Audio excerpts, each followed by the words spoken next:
itu, tapi kita akan membahas tentang keteraturan Bapak sekalian. Jadi kalau kita pelajari tubuh kita, dan sering banget kita baca dalam surat dalam surat Wattini wa zaitun wa turi sini wa hadzal baladil amin laqad khalaqnal insana fi ahsani taqwim. Jadi Allah ciptakan manusia itu dalam bentuk yang amat sangat sempurna.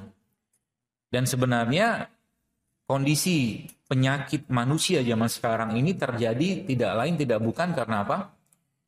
Karena ketakseimbangan yang dia ciptakan sendiri di situ. Karena keseimbangan yang memang dia create sendiri dalam badannya. Munculnya gara-gara apa? Gara-gara panca indera yang bermasalah. Gara-gara dia melihat sesuatu yang tidak layak, dia mendengar sesuatu yang tidak layak, dia mengucapkan sesuatu yang tidak layak. Coba lihat, hadis-hadis Nabi SAW menjelaskan tentang itu banyak sekali. Bicara tentang bagaimana marah saja. Marah itu kan saya pernah cerita, bahwa ternyata orang marah 2 menit bisa menurunkan sistem imunnya sampai 5 jam ke depan gitu loh. Hanya 2 menit. Maka Nabi memberitakan jangan marah gitu kan. Seperti itu. Maka masalah kita saat ini muncul gara-gara apa? Gara-gara rumah kita ini nggak benar gitu. Rumah kita itu maksud tubuh kita. Siapa pengendalinya?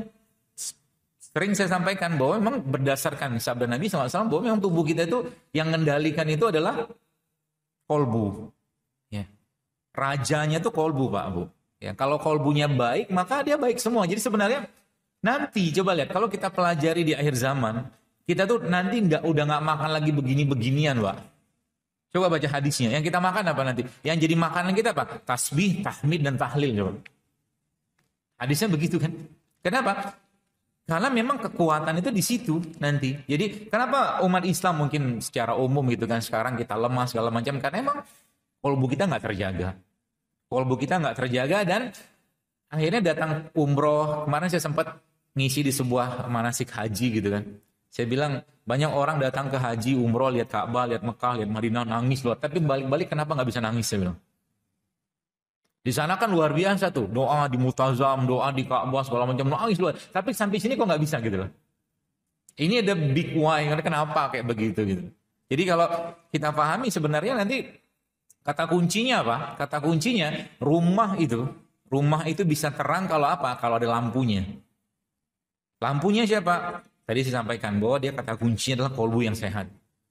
Maka nggak usah di Telegram saya pernah bilang, cobalah Anda, kita semua di sini ya, mengupayakan tiap hari itu ada waktu kita benar-benar berduaan dengan Allah, benar-benar kita tumpahkan semua perasaan kita sama Allah, benar-benar di situ kita berbicara dengan Allah apapun urusan kita, sehingga nanti tanpa sadar air mata mengalir, kemudian bahkan dada kita berguncang seperti itu. Akhirnya apa? Orang yang terjaga kolbunya tidak mungkin mendapatkan penyakit berat. Tak mungkin Pak. Apalagi kanker. Kanker tuh baik. Saya cerita sedikit supaya jadi perhatian ibu-ibu khususnya. Suatu hari saya pernah dapat pasien, ibu-ibu dia kena kanker gitu kan. Lalu cerita panjang lebar terus saya tanya gitu kan. Ini asal kisahnya apa? Ternyata sekian lama dia memendam perasaan suaminya yang menikah lagi. Perkara menikah sih silakan sendiri-sendirilah, itu bukan urusan saya. Tapi yang saya bahas ini adalah bagaimana perasaan itu bisa berubah atau mengubah kondisi fisiologis hormon kita. Ya, maka kalau kita menjaga tiap hari, yang dilihat, yang didengar, rasakan itu sesuatu yang baik, sekarang maka sebenarnya kolbunya akan terasa terus. Dia gampang lunak, dia gampang dia gampang tersentuh gitu kan. Nah, zaman sekarang tuh kita yang kurang di situ sebenarnya. Kalau saya tanya mungkin kapan terakhir kali ketika kita sholat baca Al-Fatihah itu tiba-tiba meneteskan air mata, nikmat luar biasa. Kita bisa makan nikmat, ya kita bisa makan dengan sangat nikmat. Tapi kenapa kita nggak bisa sholat dengan nikmat? Kita bisa makan katakanlah makanan sehat sekalipun dengan luar biasa perasaan kita, tapi kok berzikir baca Quran nggak mendapatkan nikmat? Berarti ada yang nggak beres di rajanya Pak. Rajanya ada yang nggak beres. Sedangkan dia pengendali semuanya. Kalau dia pengendali semuanya otomatis apa? Otomatis Anda akan merasakan kenikmatan. Terutama yang berhubungan dengan Allah. Ya, dan itu tadi pagi sempat saya postingkan bahwa yang namanya kolbu itu harus diasah terus. Para sahabat radhiyallahu majma'in mereka adalah orang-orang yang tiap hari itu berusaha mengasah kolbunya. Kalau kita baca kisahnya Abu Bakar radhiyallahu anhu, bayangkan Pagi-pagi Nabi tanya, siapa yang sudah sedekah saya? Siapa yang sudah nyantun anak yatim saya? Siapa yang sudah ngasih makanan janda miskin saya? Siapa yang sudah menyolatkan jenazah kaum muslimin saya? Semua diborong sama dia pagi-pagi. Coba kira-kira kapan ngerjainnya itu? Mulai malam mungkin gitu kan. Jadi kalau udah kayak begini maka otomatis dia hidup ya, orang itu akan hidup dalam rumah kebahagiaannya dia yang disinari dengan kolbu yang terang. Maka bagaimana caranya bos sekalian? Vibrate your heart every day. Kalau saya katakan vibrasikan, getarkan hati kita tiap hari. Ya, dengan cara apa? Do something extraordinary. Lakukan sesuatu yang kita jarang kerjakan. Kita jarang kerjakan. Contoh aja. Ini caranya ya, cara. Ini peran penting dia apa? Sebenarnya dia peran pentingnya adalah untuk membersihkan emosi-emosi negatif kita yang ada dalam badan kita. Ya, kolbu itu nanti ujung-ujungnya ke perasaan sebenarnya. Ya, ujung-ujungnya ke perasaan. Jadi misalkan gini, Anda biasa sodako, misalkan sodako di sini lah misalkan gitu kan, ada kencelengan atau sunduk lewat gitu. Lalu coba nanti kalau pulang dari sini misalkan Anda lihat maaf orang susah atau orang nggak mampu atau orang memang kelihatan memang miskin gitu kan. Anda turun dari mobil atau dari kendaraan, samperin dia, kasih dengan tangan Anda. Jangan buka mobilnya. Maksudnya jangan buka kacanya gitu. Do something new every day. Kebaikan-kebaikan itulah yang menggetarkan hati kita tiap hari. Ya. Salah satu kebiasaan saya yang mudah-mudahan jadi ibrah untuk Anda semua, itu memang saya suka banget ngeborong. Ngeborong orang-orang yang jualan. Ya apalagi saya lihat orangnya soleh gitu kan, dia datang ke masjid gitu kan. Biasanya kalau pas dekat rumah dia sholat zuhur asar gitu, bapak-bapak ada bapak-bapak yang jualan es apa gitu. Saya bilang saya beli nggak seberapa sebenarnya, 100-200 ribu udah habis dagangan dia. Tapi buat dia senyumnya kan luar biasa. Coba deh Anda, terus kalian kita ambil uang 2.000 lah misalkan 2.000 atau 5.000 gitu kan. Lalu Anda kasih lah orang-orang yang susah gitu kan. Paling-paling ucapan dia terima kasih kan gitu kan. Betul nggak? Dia ada nggak orangnya? Betul? Betul. Senyum pun susah. Kurang enzim kali.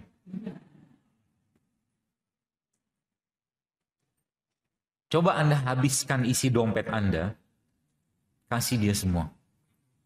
Kira-kira apa yang dia ucapkan? Wih banyak pak, mugi-muginya kalau bahasa Jawa itu mugi-mugi gitu kan, moga-moga, banyak moga-moganya. Ya. Dan kebahagiaan dia itu akan tertular dengan kita. Yang saya katakan, vibrate your heart every day. Apalagi sekarang udah zaman canggih, bos. Anda malam-malam bangun sholat malam gitu kan. Anda bisa ambil handphone, m-banking ke lembaga-lembaga zakat, dan nobody knows, dan nggak ada yang tahu gitu loh. Sehingga apa? Tiba-tiba ada feeling happy saja.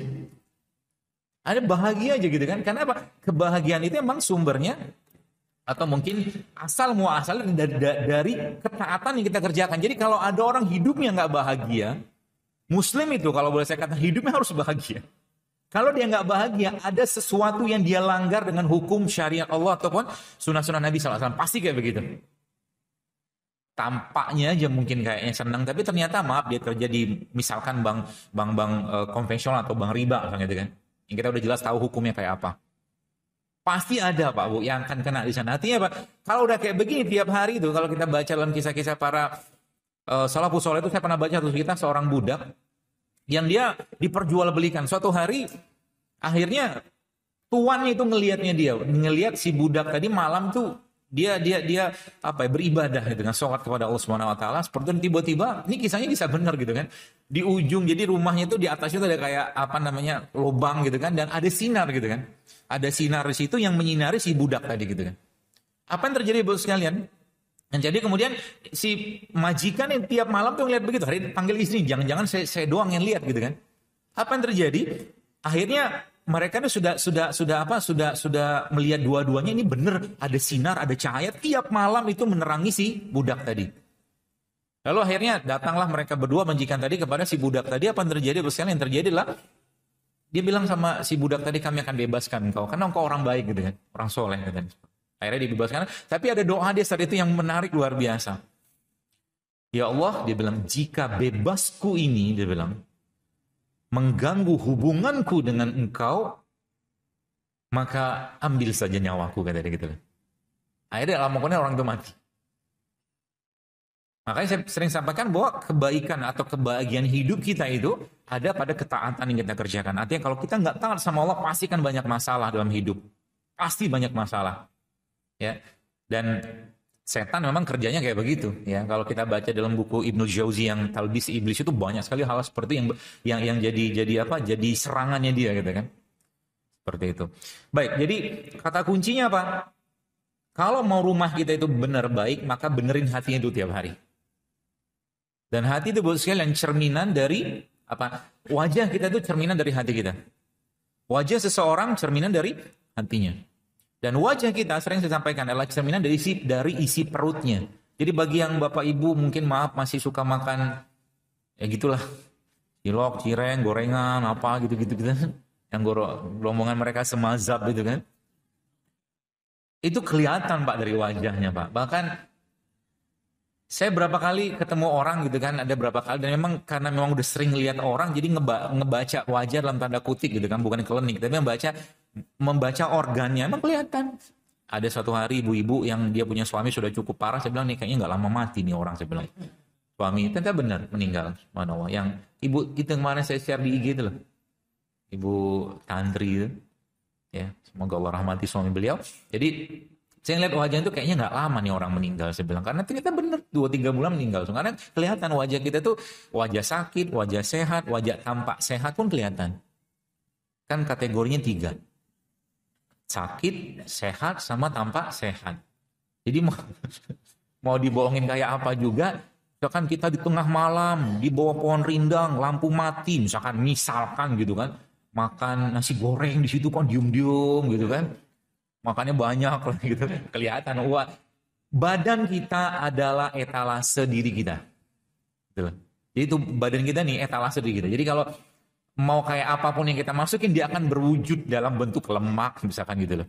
Atau mungkin keluhan. Ya. Dan nanti kita akan bahas bagaimana Allah memberikan solusi kepada kita semua untuk bersih-bersih tadi. Untuk bersih-bersih. Asal mau aja sebenarnya. Jadi kemarin saya sempat baca buku ini bagus, karangan Dr. Mehmet namanya. Judulnya Food Can Fix It. Food Can Fix It. Jadi kalau kemarin saya sempat dengan beberapa teman-teman ngitung-ngitung pasien-pasien yang anak online JSR itu. Itu total tuh ada 60-an loh yang sudah hamil loh. Biiznillah dengan kuasa Allah gitu kan. Apa sih yang dikasih? Ya gitu-gitu aja sebenarnya. Yang dikasih makanan ya resep yang kunyit, ultimate gitu-gitu kan. Suruh minum ini.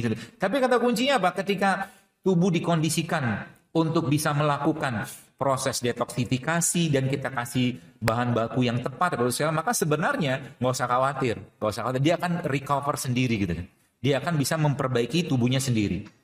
Itu kata kuncinya itu. Ya makanya ilmu kayak begini atau mungkin hal seperti ini memang tidak dibahas di dunia modern saat ini. Bahkan di dunia pengobatan dan kedokteran juga dibahas. Kenapa? Iya, karena beda konsep gitu kan.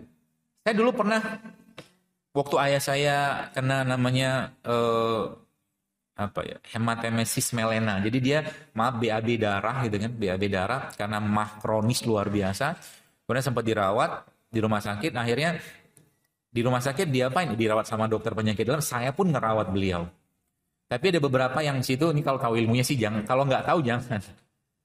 Ya tempat diinfus segala macam tadi, tapi ada beberapa obat yang saya nggak mau. Saya bilang, saya jangan masukkan itu ke badan. Jadi saya tantangan aja, saya akan bertanggung jawab. Yang penting saya butuh infusnya aja, saya bilang. Ya dengan kondisi beliau seperti itu, infus sudah mulai membaik gitu kan, lalu apa yang terjadi? Saya kasih dia apa coba? Ada satu tumbuhan, kalau Anda makan ini efeknya luar biasa banyak. Kolesterol bisa turun, kencing manis bisa turun, udah siap-siap nyantet. Diabetes Anda pun bisa hilang dengan itu. Insya Allah. Ya. Terus apa lagi ya? Darah tinggi mah jelas bisa turun insya Allah. Jadi darah tinggi itu bisa turun sebenarnya. Makan kelapa muda 1 hari 1, 3 bulan. Asal jangan nyampah, turun Pak tensinya Pak. Kelapa muda itu udah luar biasa gitu. Kelapa muda doang. Ya. Jadi saya kasih beliau ini tiap hari tadi, makanan tadi.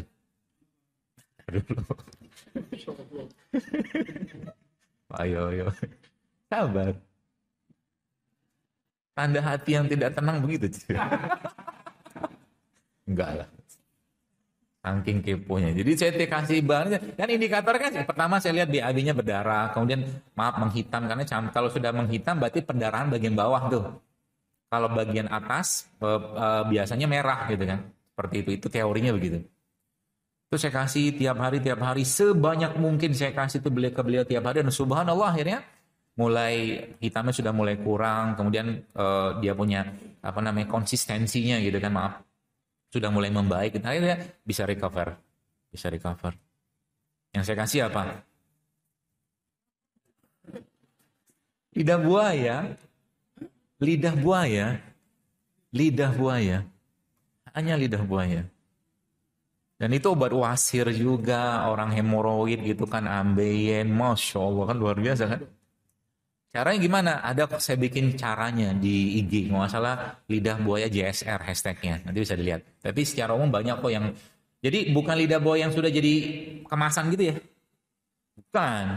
Lidah buaya, kalaupun pakai yang kemasan, itu kan sudah bisa dikasih gula tuh. Biasa kasih gula, kasih askorbat, apa segala macam gitu kan. Itu kan dicuci lagi pakai air matang gitu kan, supaya dia clean lagi, bersih lagi.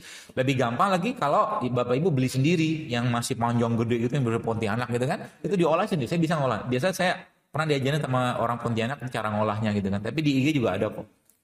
Jadi nanti dicuci, nanti direndam sebentar pakai air kapur, nanti direbus lagi selamanya, nanti dia hilang getahnya. Itu bisa dimakan. Dicampurkan dengan apa? Banyak banget toppingannya. Anda bisa bikin wedang pakai lidah buaya tadi dipotong-potong gitu ya. Itu.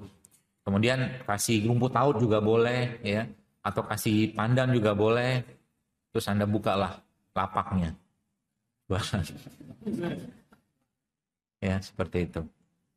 Jadi itu pengalaman begitu. Jadi dia sendiri, bosan kalau kita sedikit ngomong tentang lidah buaya. Jadi menariknya adalah bahwa apa-apa yang Allah ciptakan di alam semesta ini itu dia punya peran yang sifatnya multifungsi gitu kan. Contoh, sering saya sampaikan tomat misalkan, tomat itu kan kita tahu bahwa tomat itu isinya likopen, salah satunya ya. Likopen itu anti kanker yang ada pada tomat.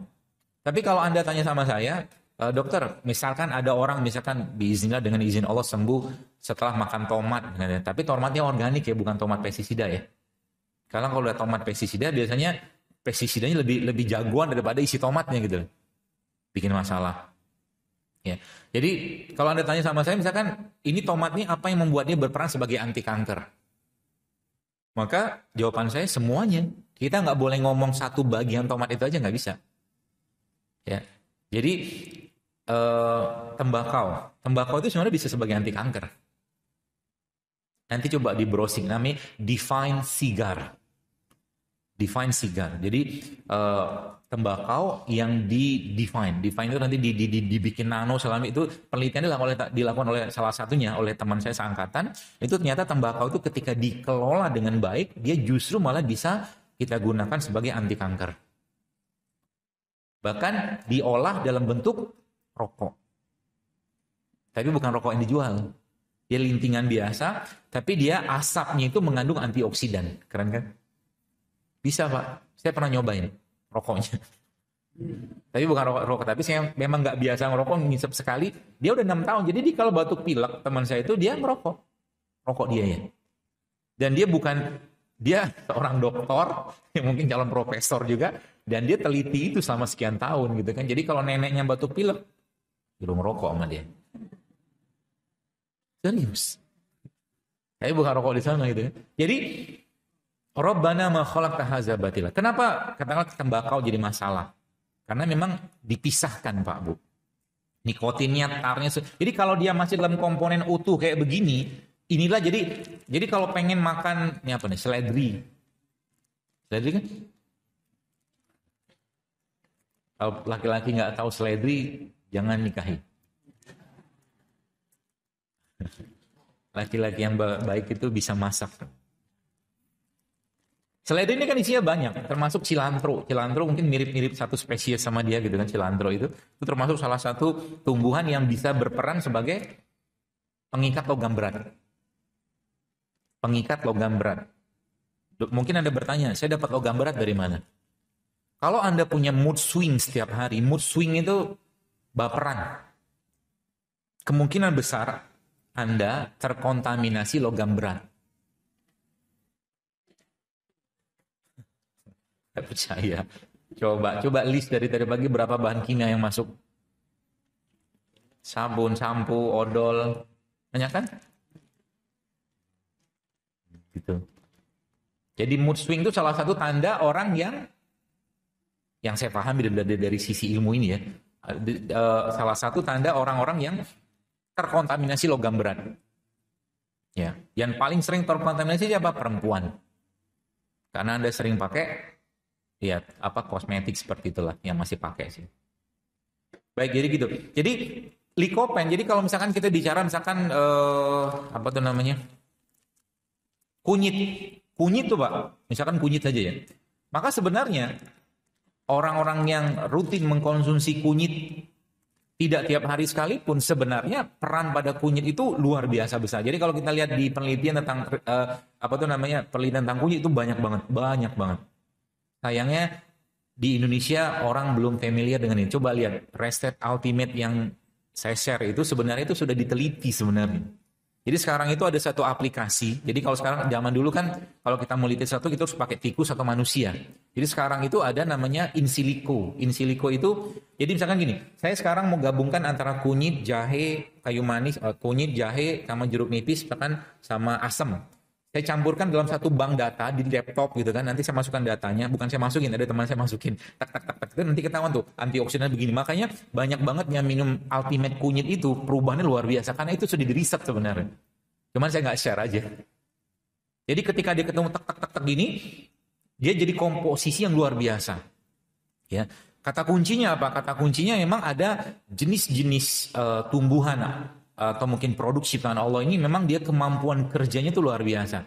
Jadi kalau Anda pengen misalkan nih, ini kan susu nih. Susu apa? Susu coklat. Saya bikin tadi pagi. Nanti kalau Anda cobain pengen banget apa? Biasanya pengen lagi. Gelasnya nggak ada. Nanti kita bikin susu. Susu dari tempe. Tempe. Udah pernah makan tempe mentah?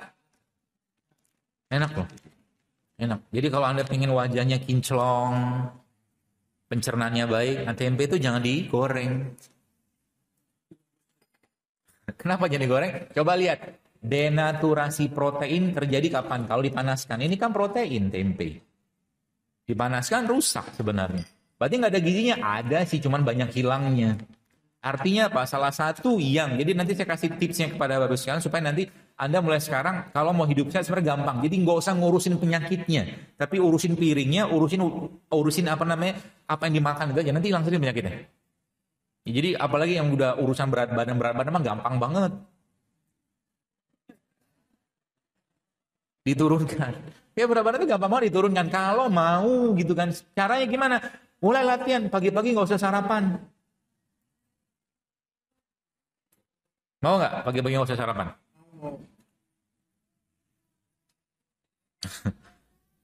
Jadi emang pagi-pagi nggak boleh sarapan. Sarapan tuh nggak tepat sebenarnya.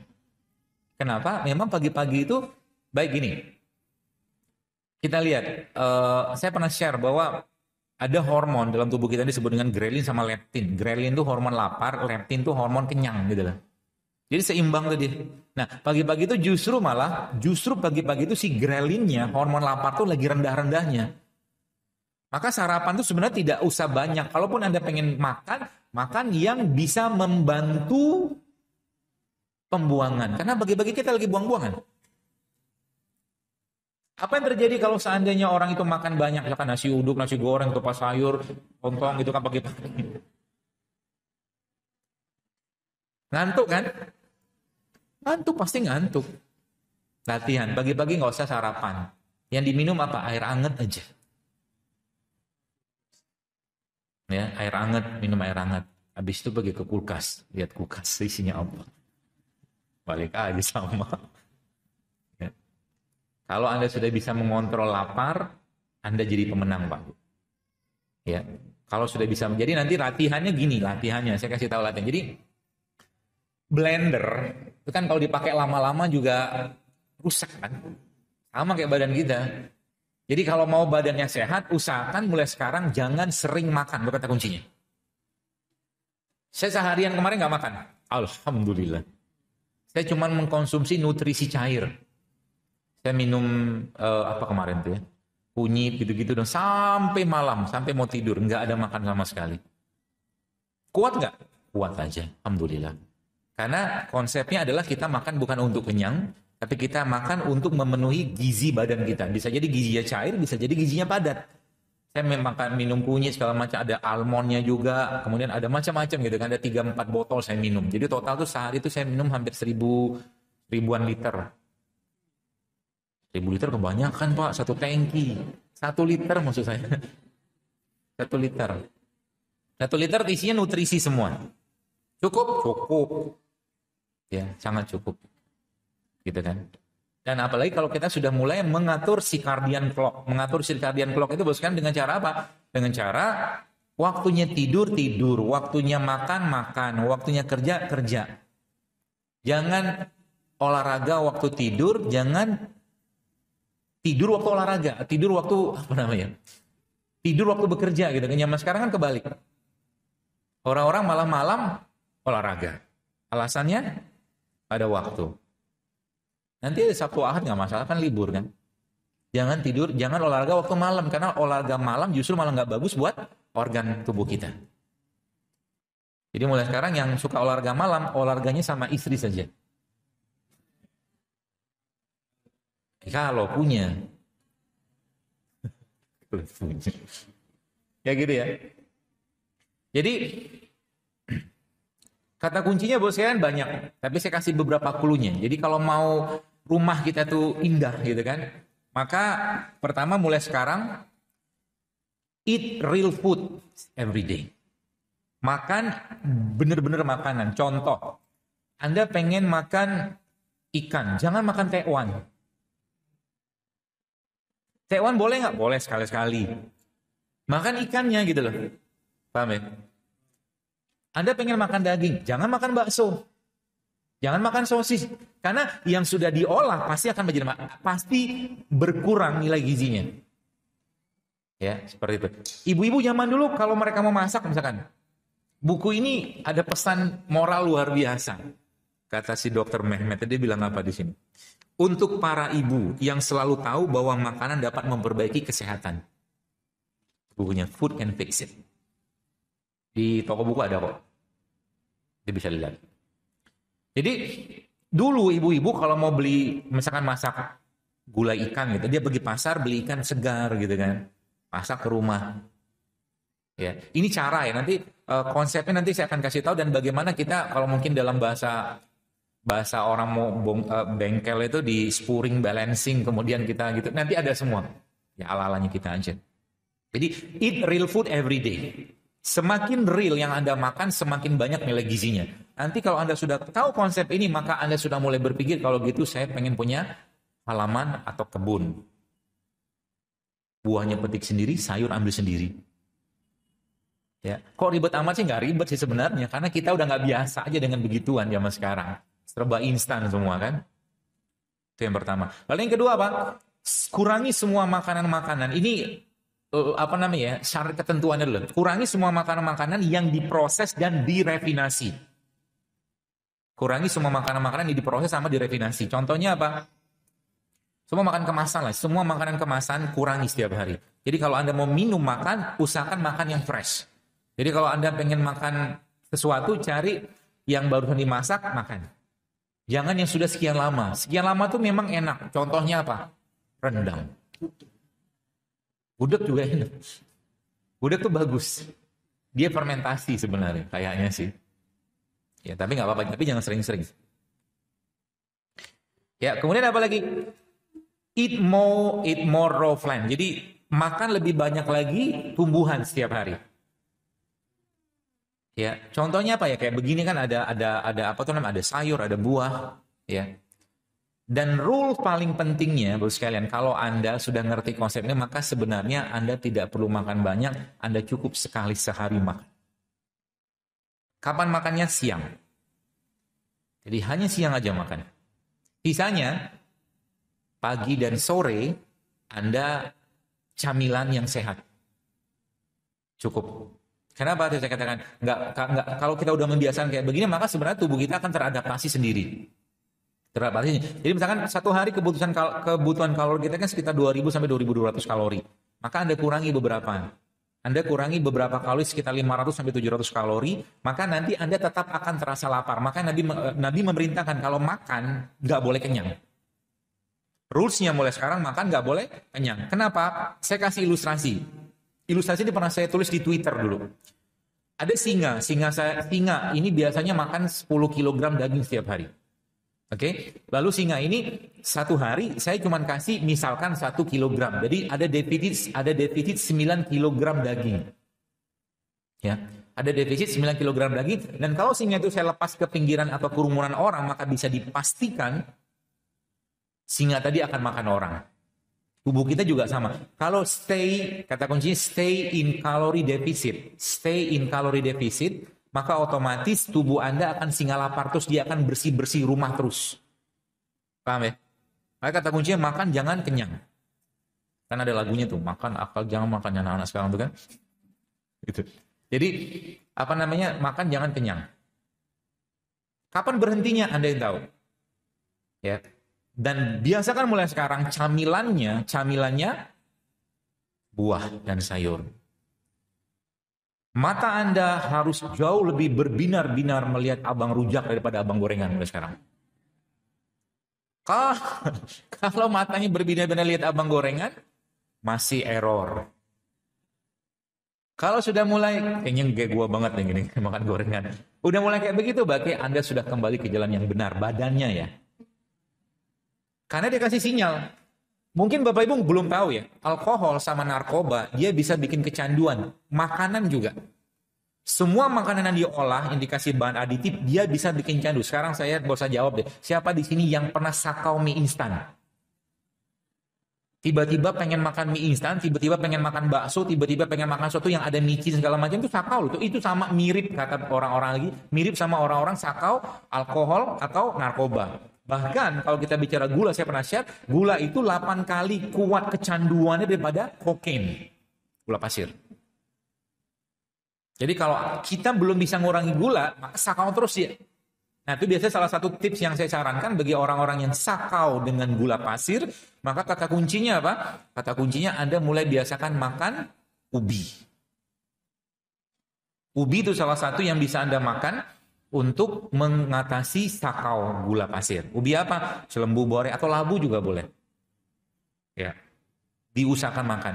Labu itu salah satu selain daripada lidah buaya tadi, labu juga termasuk salah satu makanan yang sangat saya anjurkan bagi orang-orang yang menderita MAH. Ya, jadi kalau Anda pengen MAH-nya hilang, MAH ini sebenarnya satu tanda dari bermasalahnya sistem pencernaannya. Ya. Jadi masalah pencernaan kita itu dimulai dari salah satu tandanya adalah adanya dispepsia atau MAH tadi. Seperti itu. Ya. Baik, lalu yang kedua apa? Yang ketiga apa? Mulailah untuk, kalau saran saya, eat organic. Eat organic. Banyak orang langsung berpikirnya organik kan harganya lebih tinggi, bla bla. Nggak juga sih, buah manggis itu organik kan, nggak dikasih pestisida. Jadi carilah buah atau sayuran yang kemungkinannya kontaminannya kurang atau mungkin sedikit. Terutama kayak misalkan buah-buah di kampung gitu kan yang tumbuh dengan alami. Ya. Dan hindari makanan-makanan yang berpotensi diubah genetiknya. Contoh kayak tempe. Tempe ini sekarang banyak yang GMO. GMO itu yang genetiknya diubah. Jadi orang makan tempe, bukan tempenya sih, kedelainya. Orang makan kedelai bisa berpotensi kena kanker. Ya, laki-laki yang minum susu kedelai tiap hari, dia akan lebay. Ada hubungan? Ada. Karena kedelai salah satu produk kacang-kacangan yang tinggi estrogennya. Ya, laki-laki yang banyak makan kedelai, dia lack of leadership kalau guru saya bilang. Kekurangan leadership, takut nikah lagi. Contohnya salah satunya. Ada hubungan sih. Laki-laki itu makannya apa? Kambing, habatus sauda, susu onta. Itu dia makan. Jangan bawa tas jepit di ketiak. Ya, jadi itu. Kemudian banyak lagi, banyak ya. Terutama seedless fruit don't eat. Kalau buahnya nggak ada biji, nggak usah dimakan.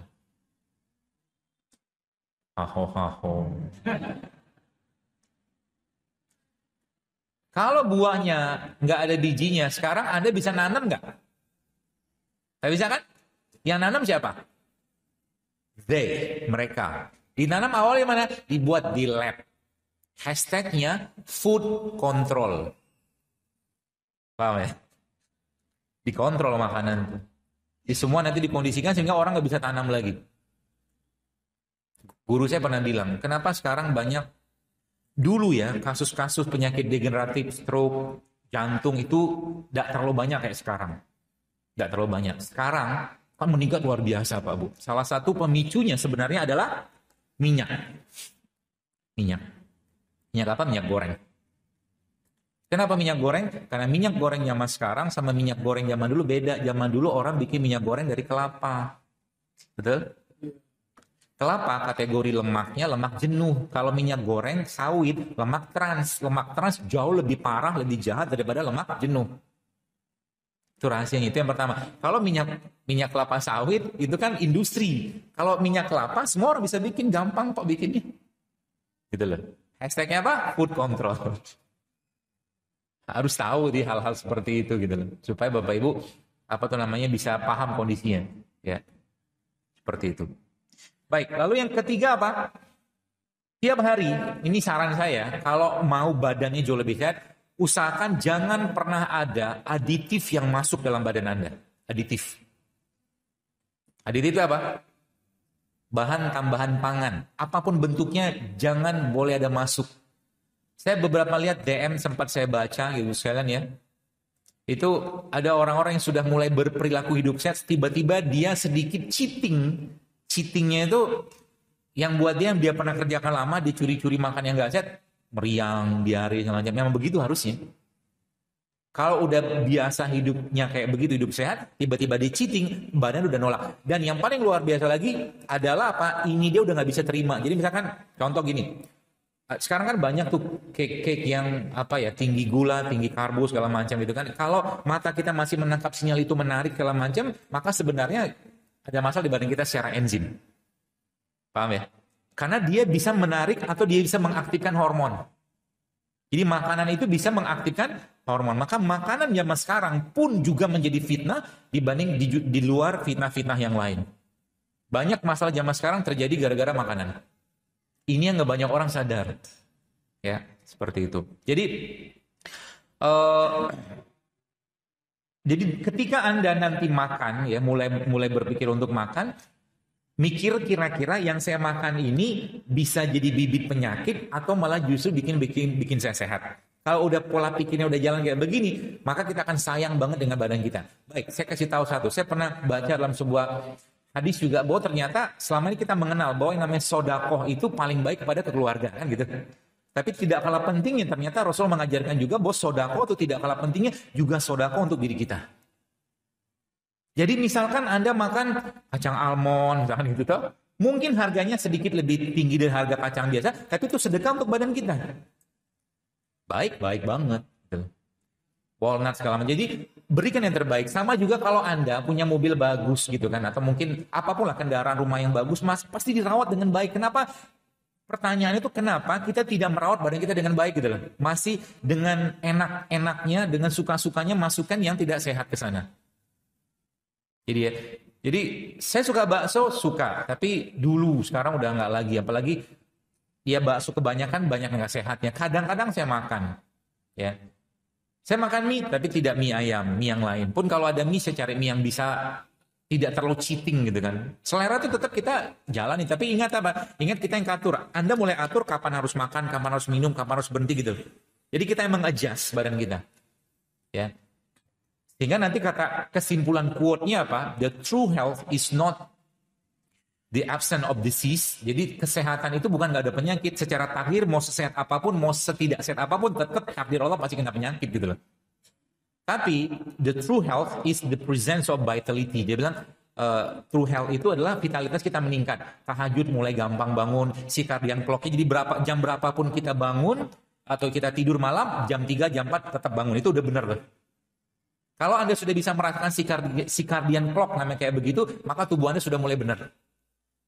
Tapi ingat kalau seandainya tidur jam 8, bablas sampai menjelang subuh, coba cek yang dimakan apa. Karena tubuh kita itu sudah dikondisikan Allah seperti itu Pak Bu. Dikondisikan Allah untuk apa? Untuk beribadah. Untuk beribadah. Ya, jadi itu yang kesekian. Kemudian apa lagi? Minum air tiap hari. Ya. Teman-teman yang sudah minum apa tuh infus water, kemarin saya dipanggil oleh seorang ustadz. Dia bilang, "Tolong antum lihat tuh. Ibu saya," dia bilang, itu semuanya aliran Zaidul Akbar semua," dia bilang. Saya bilang, "Apa nih gitu kan aliran Zaidul Akbar kan? Jangan-jangan saya mau ditahzir lagi." Jurus syiar Rasulullah sekarang nggak usah jurus syiar Rasulullah, ada yang itu jurus syiar rame-rame aja.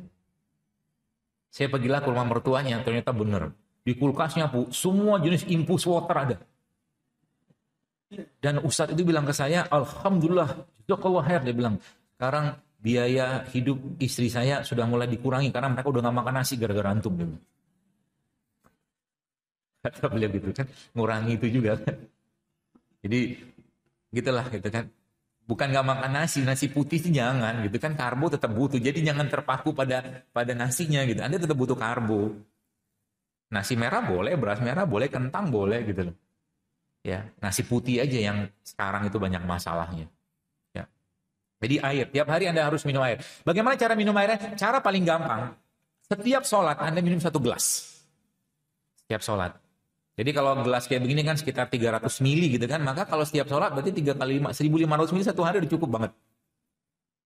Ya, setiap sholat. Kalau Anda yang masih menggunakan infus atau air nano itu, tetap Anda harus butuh air putih. Karena air itu juga hati-hati. Air nano itu pada beberapa jenis buah dan sayuran, itu bisa menurunkan tensi dengan cepat atau dia bisa menaikkan gula darah juga. Hati-hati. Kalau Anda masukkan ke dalam air nano itu, misalkan gini. Jadi kalau teman-teman bikin air infus gitu kan, atau air nano itu misalkan kurma. Kurma juga kalau dipakai jangan banyak-banyak. Jadi bikin infusan itu nggak usah banyak-banyak, cukup beberapa potong, bahkan 1/3 bagian bawah udah cukup. Ya, karena kita butuh ekstraksi dari bahan yang ada pada dia itu dari semua bahan tadi. Jadi misalkan kenapa kurma paling bagus karena memang diajarkan Nabi sallallahu alaihi wasallam. Tapi kalau kita nggak punya kurma pakai yang lain juga boleh. Anggur tuh gulanya tinggi. Jadi kalau kita pakai anggur, maka jangan banyak-banyak anggurnya. Kalau saran saya nanti ini belum saya share, tapi kalau teman-teman yang menggunakan infusan buah, masukkan satu tumbuhan rimpang yang bersifat balance, yaitu apa? Jahe. Ya, jadi kalau Anda misalkan masukin semangka, masukin jahe. Ya, misalkan Anda masukin anggur, masukin jahe juga dengan perbandingan yang sama. Itu salah satu trik. Sekarang kan banyak tuh yang saya kasih rules. 3 rules kemarin itu kan, yang pertama pakai sayur, kemudian pakai rimpang, kemudian terakhir pakai buah gitu kan. Itu sebenarnya memenuhi kebutuhan asupan mineral sebenarnya. Karena disuruh makan buah kan kadang-kadang kita lupa. Tapi kalau minum kan kemungkinan besar kita nggak bakal lupa. Gitu loh. Maka dengan kita menggunakan konsep seperti itu sebenarnya kita sudah mengasup nutrisi yang pada dasarnya nanti dia bisa memperbaiki tubuhnya. Sehingga nanti apa? Sehingga nanti tensinya turun, kolesterol turun, semua turun dengan sendiri. Kenapa? Food can fix it. Kata kuncinya. Ya, makanan bisa ngubah atau memperbaiki itu. Ya. Kemudian apalagi misalnya saya kira mungkin kalau saya pribadi udah nggak makan lagi sih kayak makanan-makanan. Ya kalau orang barat, saya kemarin ngomongnya makanan sampah, sudah banyak yang protes. Tapi istilah barat kan junk food gitu loh. Istilah bahasa Inggris kan junk food. Ya makanan-makanan ayam goreng cepat saji, kentang-kentang segala macam itu saran saya itu jangan dimakan. Saran saya. Kenapa jangan dimakan? Anda pernah lihat kentangnya nggak? Pernah. Masuk di mana? Awalnya disimpan di freezer. Betul? Habis itu diapain? Diunyeng-unyeng sebentar, di defrost, and then dimasukkan ke dalam namanya deep frying namanya. Deep frying itu dia dimasak dengan suhu tinggi untuk memberikan crunchy-crunchy-nya termasuk ayam-ayamnya sehingga pada akhirnya nanti terjadi peningkatan lemak dan peningkatan lemak trans juga dalam produk makanan tadi. Jadi kayak ayam goreng cepat saji itu peningkatan lemaknya luar biasa. Nanti lihat di YouTube namanya Super Size Me. Super Size Me. Jadi ada orang dia coba makan makanan cepat saji selama 1 bulan dan dia harus menanggung beban pengobatan penyakit hampir 90 jenis penyakit selama 9 bulan ke depan. Jadi less processed food atau less junk processed food seperti itu. Jadi kemudian apa lagi? Fresh is the best. Fresh is the best itu semakin segar semakin bagus. Semakin segar semakin bagus. Ya. Nah, ini yang mungkin kita masih kurang. Kalau Bapak Ibu browsing ya di Google itu ada namanya Blue Zone. Blue Zone itu daerah-daerah atau provinsi atau kota-kota di dunia yang angka atau usia harapan hidup mereka tinggi-tinggi semua. Indonesia tidak termasuk yang jelas. Ada di mana? Jepang di Okinawa. Kemudian di Perancis, kemudian ada di Meksiko, di California sebagian, di Korea. Saya lupa itu beberapa tempat lagi. Dan ternyata orang-orang di sana sebagian besar less animal products. Mereka sedikit mengkonsumsi makanan yang bersumber dari hewan. Kan kita butuh protein, benar. Tapi kalau Anda lebih banyak mengkonsumsi protein nabati atau kita lebih banyak konsumsi protein jauh lebih baik. Jadi kemarin itu saya ada protein yang saya makan kemarin ada. Ada karbo nggak? Ada. Ada serat nggak? Ada. Semua ada. Tapi tidak dari hewan. Jadi less animal product. Apalagi beberapa jenis hewan-hewan yang sekarang kayak ayam, mungkin sapi, kan sudah diternak. Jadi mereka tuh kayak Bapak Ibu pernah lihat nggak? Lagi bawa mobil di jalan gitu kan, di tol, tiba-tiba di samping Anda ada gerombolan ayam lagi dibawa. Lihat nggak? Lihat wajah mereka nggak? Wajah ayamnya. Sedih loh mereka. Gitu, kayak menunggu kematian gitu. Nggak ada bahagia-bahagia. Coba Anda lihat ayam yang main di kampung itu kan happy gitu ngeliatnya gitu kan, ketemu teman-temannya gitu kan, ngobrol. Cingkrama mereka gitu kan, sambil nggak gaul-gaul apa kayak yang saya kemarin iguana putih yang saya share itu kan, kasih sayuran nggak mau gitu kan, gitu kan. Jadi itu less animal product. Jadi kalau Anda contoh gini ya, mungkin saya coba kasih tahu Bapak Ibu biar Anda bisa paham perbandingannya. Ada tahu kacang Arab? Tahu? Yang biasa dibikin humus itu loh. Kalau bahasa orang sana mah chickpea. Entah itu pelecehan buat orang Arab, saya nggak tahu juga. Makanya saya tidak mau makan kurmanya Amerika. Kurma yang gede-gede gaban itu, saya nggak mau. Kenapa nggak mau? Mereka punya izah, saya juga punya izah. Mereka nggak mau makan kurma Arab, kita makan kurma Arab aja. Nabi kita orang Arab. Karena Amerika kan punya kurma sendiri kan? Yang kita harganya itu luar biasa mahal, busuk gede kayak belimbing gitu. Itulah merek yang nggak usah disebut. Chickpea atau mungkin kacang Arab. Dibandingkan dengan ayam, lemaknya kacang ini jauh lebih rendah. Itu yang pertama. Yang kedua, zat besinya jauh lebih rendah. Zat besi lebih tinggi dibandingkan dengan ayam. Kemudian fibernya, kalau Anda makan ayam tuh nggak ada serat. 0 seratnya. Tapi kacang ini punya serat. Maka bagi Anda yang susah buang air besar, konstipasi seperti itu, salah satu yang bisa Anda konsumsi adalah mengkonsumsi susu yang tinggi serat. Yang jelas bukan susu sapi. Susu sapi seratnya nggak banyak, banyaknya lemak. Ya, jauhilah susu sapi. Kalau saran saya jauhi susu sapi, apapun bentuknya. Ya, sekali-sekali sih silakan. Kemudian proteinnya Kurang lebih sama dengan ayam, cuman yang luar biasa sodiumnya atau garam natriumnya itu lebih rendah di chickpea atau mungkin kacang Arab. Ya, jadi kalau Anda makin pagi-pagi sarapan kan biasa sarapan bubur ayam misalkan, ganti dengan kacang ini.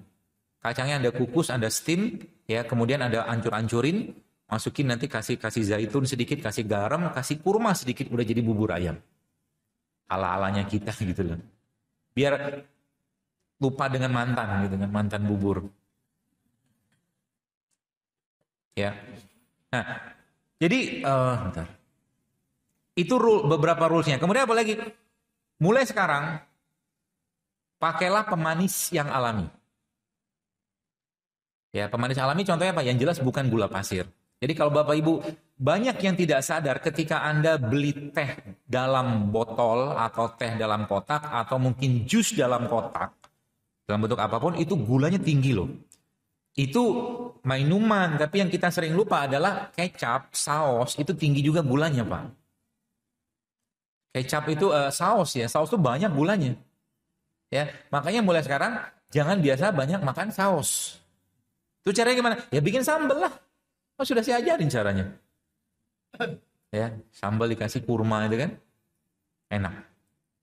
Kemudian more plant protein. Jadi salah satu cara kita untuk menjaga badan kita agar lebih fit sekarang mulai sekarang lebih banyak makan protein dari tumbuhan. Ya. Jadi kalau nanti makan bubur ayam, makan mie ayam, yang Anda makan apa? Nah, kalau saya saran nih, kalau mau sih, mau nggak makan mie ayam? Mau. Nanti bilang sama abangnya, Bang, kuah isinya mangkoknya kuah, sambal sama sayur sawi aja, Bang.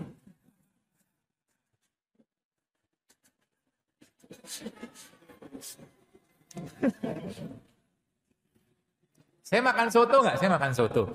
Isi soto saya apa? Isinya seledri. Seledrinya sama kuahnya sama ayam saya nggak makan. Kadang-kadang kalau ada telur puyuh saya makan telur puyuh sebagian gitu kan. Kalau ada kentang sama. Jadi isinya emang bukan soto bukan soto kebanyakan ya. Jadi kita unik sendiri hal-hal begitu jadi menarik dalam tubuh kita, dalam diri kita tiap hari Ustaz. Jadi makan soto isinya apa? Nasi. Nasinya udah masalah nggak? Masalah. Udah direfinasi, diputihkan, diapain segala macam kan gitu. Habis itu dikasih apa? Soto. Ayam. Ayamnya masalah nggak? Masalah. Tanyalah kepada orang-orang yang kena autoimun, bolehkah dia makan ayam broiler? Ah, boleh. Coba aja kalau mau makan. Apa sebabnya? Tanya aja sama yang ternak. Nanti kalau saya bilang boh lagi tanya aja. Isinya kalau mereka untuk bisa dapat ayam kayak begitu tuh diapain aja gitu. Tuh. Jadi ayam udah mah. Jadi isi sotonya nanti apa? Kuah, seledri, daun bawang, toge. Sehat nggak? Wih, sehat, Pak. Soto apa? Soto.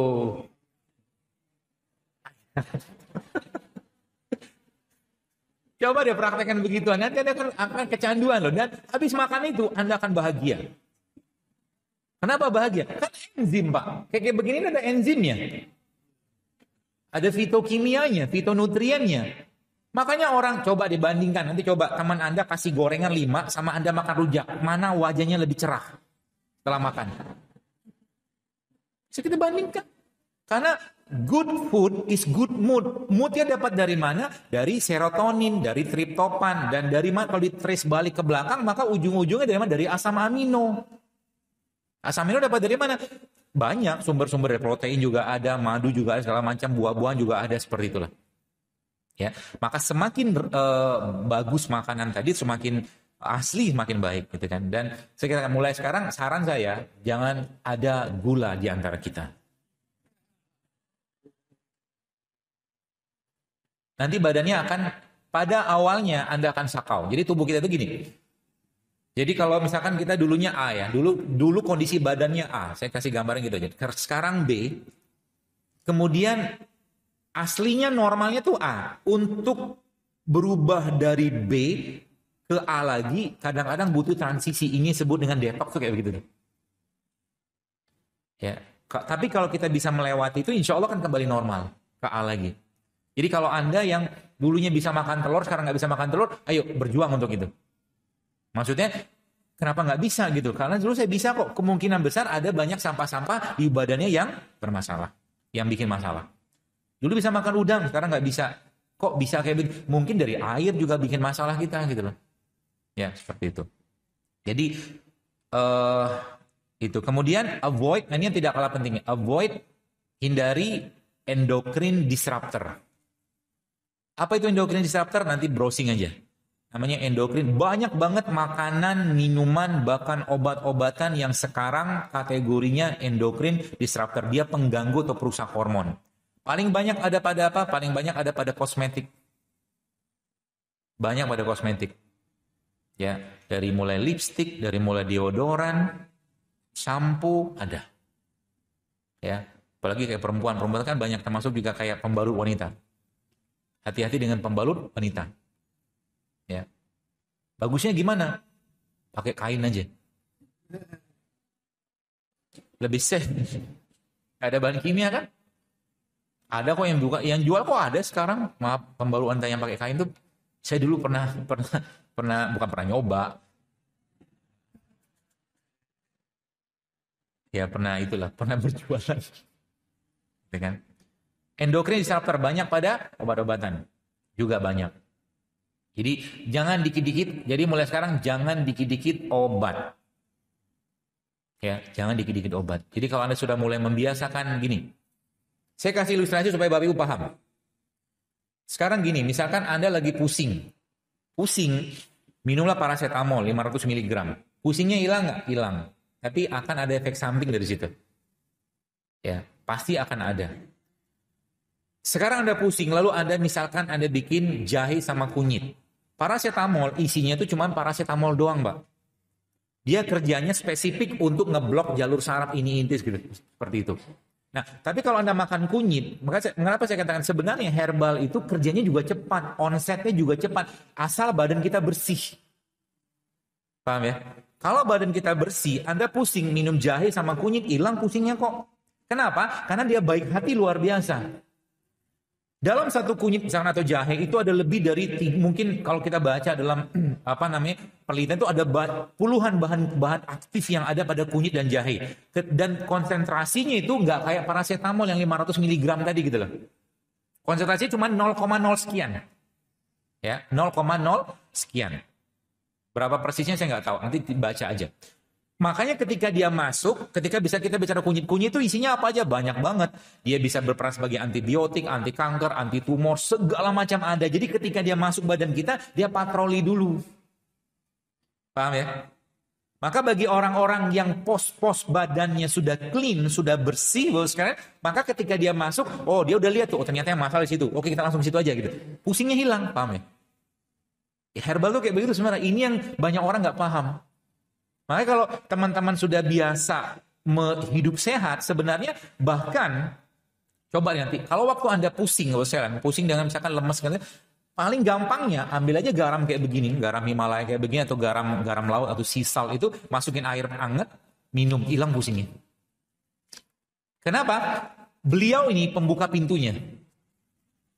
Garam ini pembuka pintu dari banyak reaksi metabolisme dalam badan kita.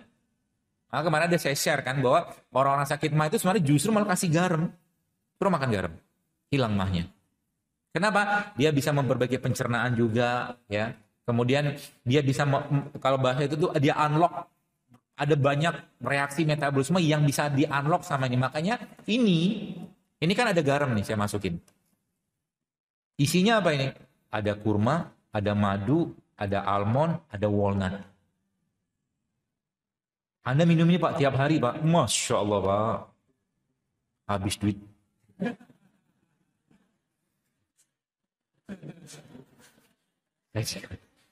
Ya gak usah. Mau bilang habis duit. Duit harus ada terus. Minum kayak begini tiap hari. BAB akan lancar. Otak kita akan terang benderang. Ada satu hal yang Bapak Ibu perlu pahami dalam dunia tumbuhan. Saya pernah diskusi ini dengan seorang teman saya, namanya Doctrine of Signature. Doktrin of signature maksudnya sesuatu yang ada pada tubuh kita yang sifatnya organ atau apapun, maka dia bisa berkorelasi dengan bentuk yang Allah ciptakan di alam cara paling gampang. Kalau Anda nggak paham apa manfaatnya. Contoh, Anda lihat walnut. Walnut itu kan bentuknya kayak otak. Betul? Kacang walnut itu bentuknya kayak otak. Secara saintifik memang diteliti memang dia mengandung omega 3, mengandung apa bahan-bahan yang bermanfaat untuk otak gitu.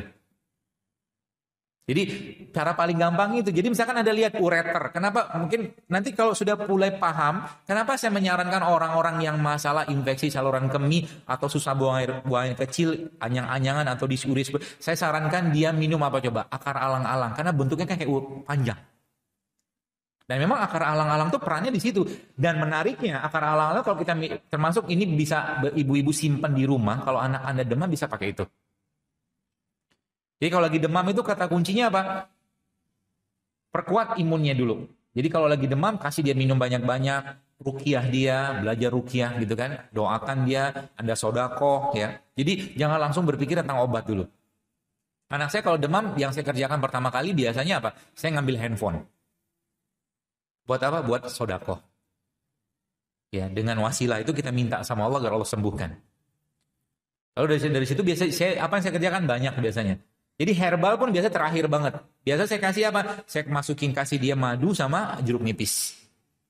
Perannya apa? Karena dia berperan sebagai prebiotik ke pencernaan. Kalau prebiotik dapat, maka insya Allah perutnya bagus karena 80% sistem imun kita ada di pencernaan.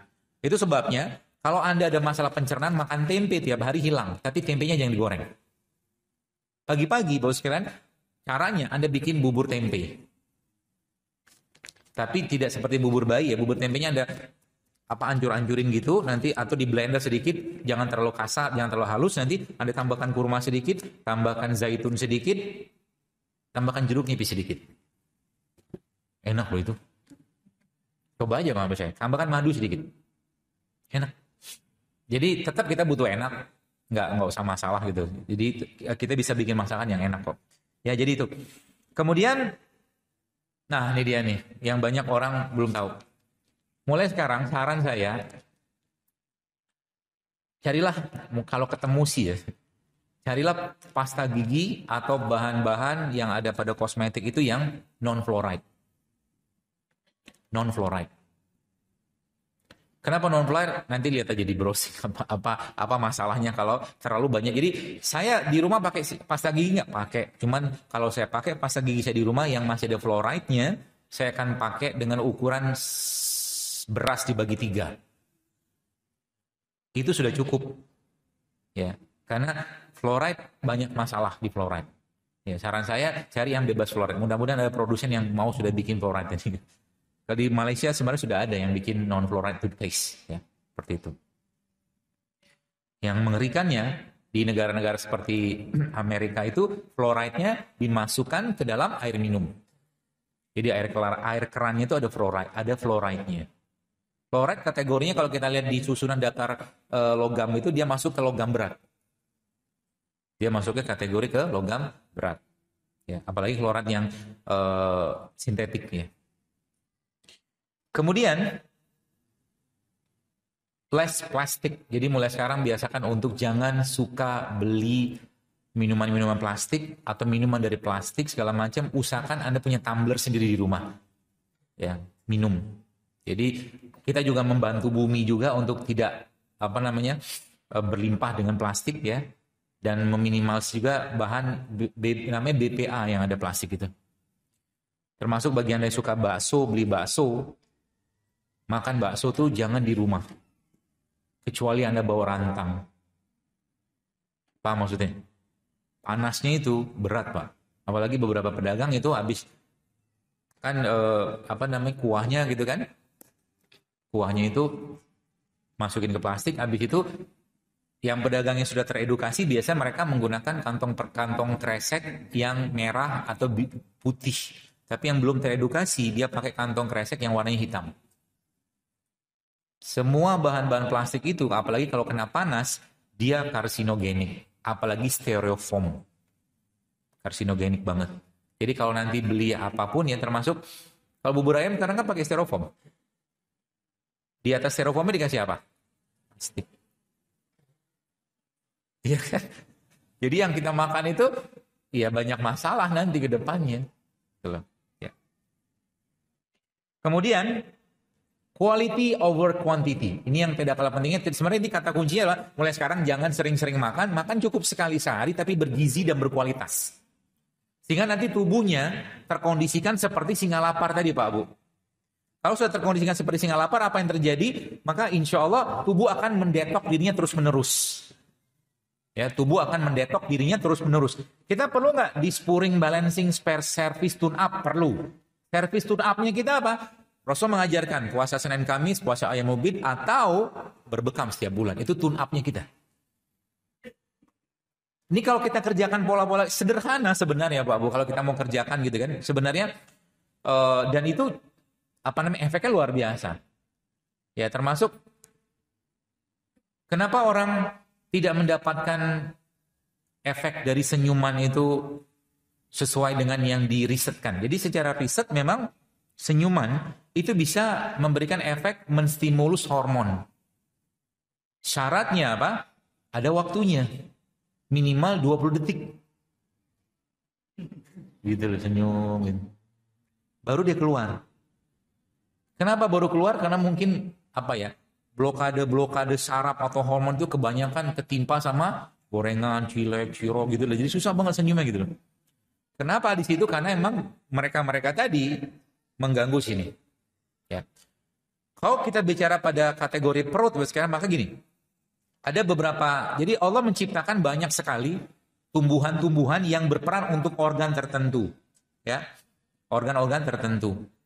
Tapi kalau kita biasakan makan ini tiap hari, Bapak sekalian, maka organ itu akan sehat dan yang lain pun akan dapat manfaat. Contoh misalkan kita bicara otak. Jadi ada beberapa jenis ciptaan Allah, ya produk ciptaan Allah itu yang memang efeknya bagus banget untuk otak. Contoh apa? Alpukat. Alpukat itu kalau kita mulai rutinkan, jadi kalau makan alpukat caranya Anda ngetehnya pakai biji alpukat. Jadi biji alpukat itu Anda serut, kasih air panas, kasih madu, alpukatnya dimakan, di jus nggak? Saran saya jangan di jus, Anda hancurin aja. Jadi kayak kita makan bubur gitu kan, nah kasih kurma sedikit atau kasih zaitun sedikit. Kasih kurma atau kasih madu sedikit. Gak usah banyak-banyak karena pagi-pagi atau mungkin pagi-pagi terutama ya, kita nggak butuh makan banyak karena tubuh sedang meluarin proses pembuangan. Ya. Kemudian ada juga, jadi otak akan ada hubungan sama jantung. Pernah saya share waktu itu tentang manfaat coklat. Coklat itu kalau Anda makan rutin tiap hari, jantung kita akan baik sekali. Tapi bukan coklat batangan. Coklat bubuk ya. Ya, coklat bubuk itu nanti coba Anda blender, campurkan kurma atau campurkan madu, itu baik sekali, bahkan dia bisa merontokkan plak-plak di jantung. Coklat. Makanya sudah bilang kan, food can fix it. Apalagi ditambahkan dengan apa? Jangan kalau kita udah mulai membiasakan berpuasa, maka sebenarnya banyak penyakit yang bisa kita perbaiki dalam badan kita nih. Catatannya apa? Kalau memang nggak bisa berpuasa, apa yang harus Anda kerjakan? Anda mulai lakukan pola namanya intermittent fasting. Intermittent fasting itu apa? Contoh nih, Anda terakhir, ini dalam kondisi bukan puasa ya. Anda terakhir makan jam 5 sore, misalkan. 5 sore kan? 5 sore ke 5 pagi kan 12 jam. Terus waktu malamnya kita ngapain? Tidur. Kan tidur. Tidur tuh ngapain? Puasa. Semua organ diistirahatkan. Maka sebelum tidur bekali petugas kebersihan kita dengan toolsnya. Jadi sebelum tidur apa yang Anda kerjakan? Anda bisa minum air madu hangat sebelum tidur. Atau kalau Bapak Ibu punya chamomile tea itu juga bisa kalau ketemu. Atau kalau enggak, Anda juga bisa minum mungkin sedikit saja seujungan sendok bipolen, campur madu, campur air hangat juga bisa. Sebelum tidur, supaya nanti waktu tidurnya dia bisa bersih-bersihnya lebih optimal. Jadi sebelum tidur tuh saya saran sih, dan saya pun kerjakan sebelum tidur, usahakan Bapak Ibu minum air. Tapi nggak usah banyak-banyak, 1 gelas kecil anget, kalau ada madu, kasih madu nggak apa-apa. Kalau nggak ada, Anda bisa minum air minyak zaitun sebelum tidur, 1 sendok. Sebelum tidur. Ya, seperti itu. Nah, kan bangun pagi. Lalu bangun pagi, ngapain? Minum air lagi. Waktu bangun pagi pertama kali minum air. Kenapa? Saya pernah baca penelitian ternyata air ludah kita pagi hari itu mengandung antioksidan. Air ludah. Ya, air ludah pagi-pagi itu mengandung antioksidan. Ya, jadi jangan dibuang. Masukin lagi. Minum maksudnya kan. Makanya ibu-ibu baru tahu kali ya. Kenapa ibu-ibu kalau anaknya maaf matanya belekan anaknya dikasih air ludah kan? Air ludah tuh perannya banyak loh. Bahkan Rasulullah juga mengajarkan ada beberapa penyakit yang beliau maaf ludahin gitu loh. Tapi dia nggak ludahnya Rasul ya. Karena emang banyak berkah di air ludah. Ya. Nah, pagi-pagi nih tips yang lain. Sudah saya sampaikan kemarin. Pagi-pagi itu kalau kita lihat istilah Inggrisnya atau bahasa Inggris kan breakfast. Betul? Fastnya di break. Jadi pagi-pagi cocoknya ngapain? Makannya. Ya sesuai dengan puasa. Pagi-pagi makan apa? Kurma. Kan gitu. Rasulullah kan kalau berbuka pakai kurma. Ya, kenapa? Fastnya lagi di break. Waktu di break pasnya lagi di break itu, maka jangan masukkan bahan-bahan yang bikin berat badan kita. Maka sebenarnya nggak cocok pagi-pagi itu makan nasi uduk, nasi goreng, gorengan nggak cocok. Kenapa? Berat badannya Bu, karena dia lagi proses pembuangan. Proses pembuangan kalau nggak enzim yang Anda makan, kalau nggak air putih. Paham ya? Seperti itu. Dan nggak usah banyak-banyak. Jadi pagi-pagi itu nanti ambil beberapa potong buah, ya buah semangka atau melon atau apapun gitu. Lalu Anda ya potong dadu gitu, lalu kasih sedikit madu, kasih sedikit garam, kasih sedikit jeruk nipis. Udah cukup. Itu namanya sarapan. Itu bisa jadi sarapan. Ya. Nanti lapar nggak? Pasti lapar. Kalau lapar, maka biarkan lapar itu Anda rasakan karena dia akan hilang dalam waktu biasa setengah jam. Setengah jam akan hilang. Kalau dia setengah jam akan hilang, maka tubuh akan mengkondisikan untuk mencari sumber-sumber tenaga yang nggak kepake dalam badan kita. Di situ nanti lemak akan dibongkar, glikogen akan dibongkar, semua akan dibongkar. Gitu ya. Seperti itu. Kemudian, apa tadi terakhir?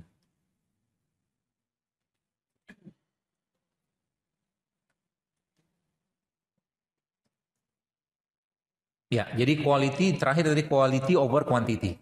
Jadi pagi-pagi, jadi malam kita ngapain? Malam tuh sebenarnya bagus nggak kita makan? Sebenarnya kurang bagus. Secara hormon, malam-malam itu sudah ketika matahari tenggelam ya, tubuh kita sudah tidak menangkap sinar matahari, maka yang bekerja adalah hormon rileks. Kalau udah rileks, jangan lagi bebani dengan makanan.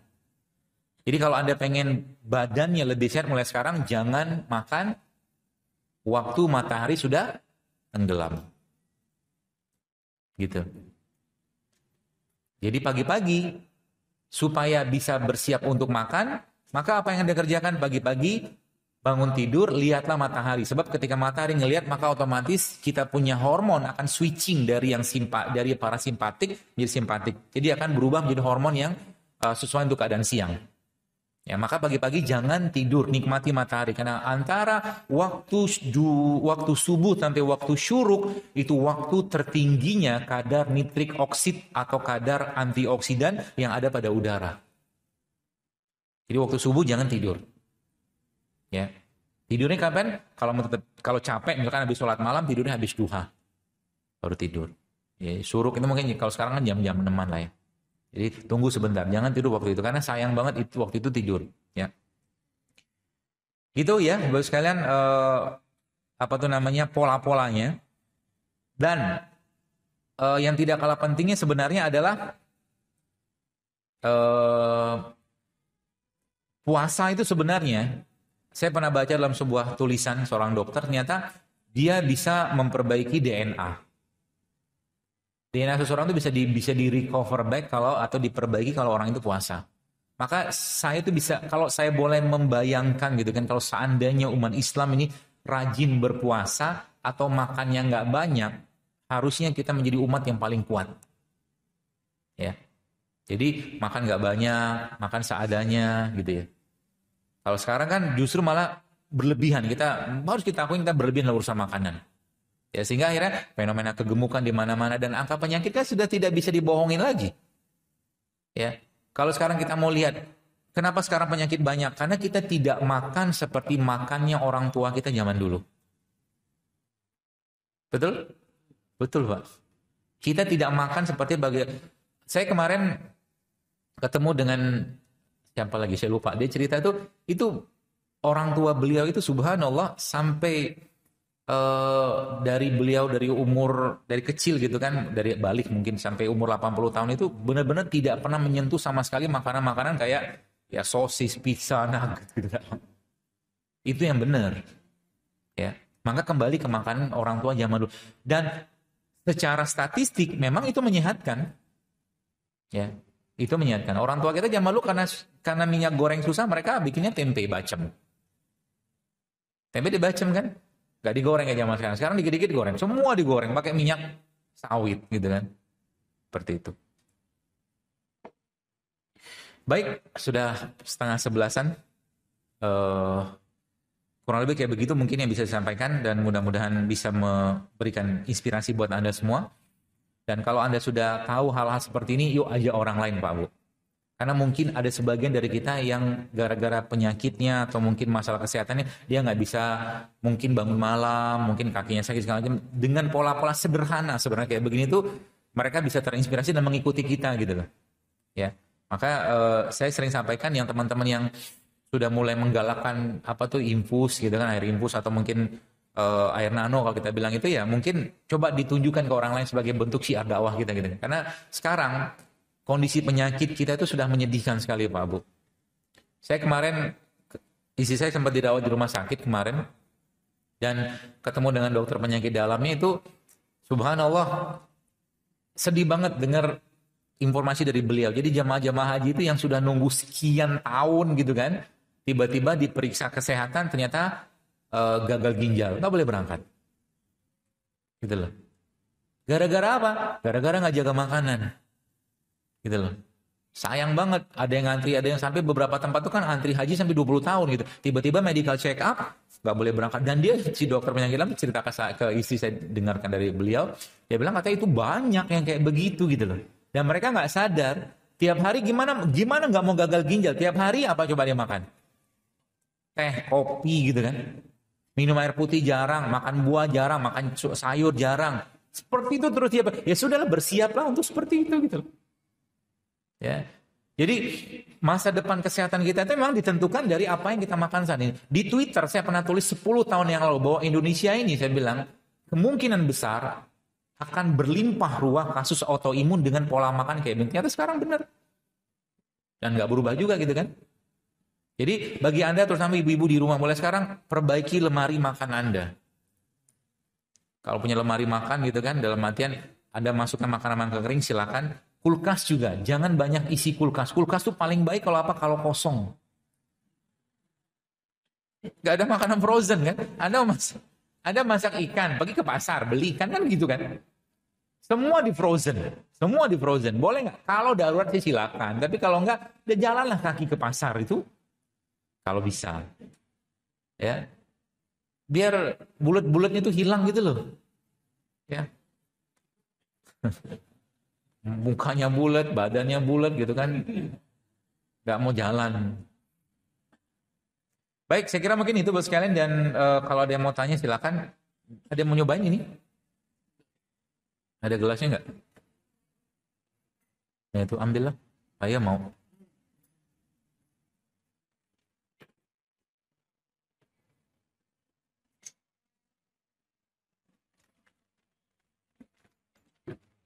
Alhamdulillah. Oh silakan.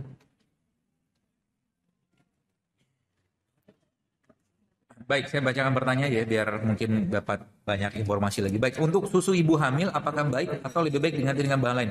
Kalau susu sapi enggak, saya tidak menganut paham susu sapi. Jadi pokoknya semua susu untuk baik pertumbuhan atau apapun jangan pakai susu sapi. Kalau saya sih ya, tapi kalau Anda mau silakan aja. Ganti dengan apa? Banyak pilihannya sebenarnya kalau mau.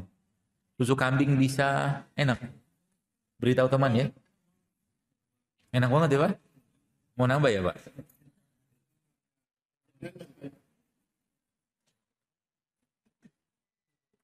Jadi gantinya apa? Ini kan bisa nih. walnut, pistachio, almond. Jadi kan ada, dia nggak usah banyak-banyak juga. Toh berapa sih kebutuhan susu kita sehari gitu loh. Kasih air sedikit, kasih madu, atau mungkin ada topping lagi dengan berbagai yang bahan yang lain juga bisa insya Allah. Ya. Susu kambing juga bisa menjadi pilihan. Susu kambing itu kalau saya lebih, kalau memang pengen susu hewan, maka susu kambing pilihannya. Tapi kalau Anda pengen milk plant atau susu tumbuhan, ya tadi. Kedelai tidak termasuk. Kecuali kedelainya Anda fermentasi. Jadi kalau ini bisa dibikin susu, bisa. Kalau udah fermentasi kayak begini, bisa dibikin susu. Ini kan ada tulisannya. Tempe sehat non-GMO, ada tulisannya. Gitu lah.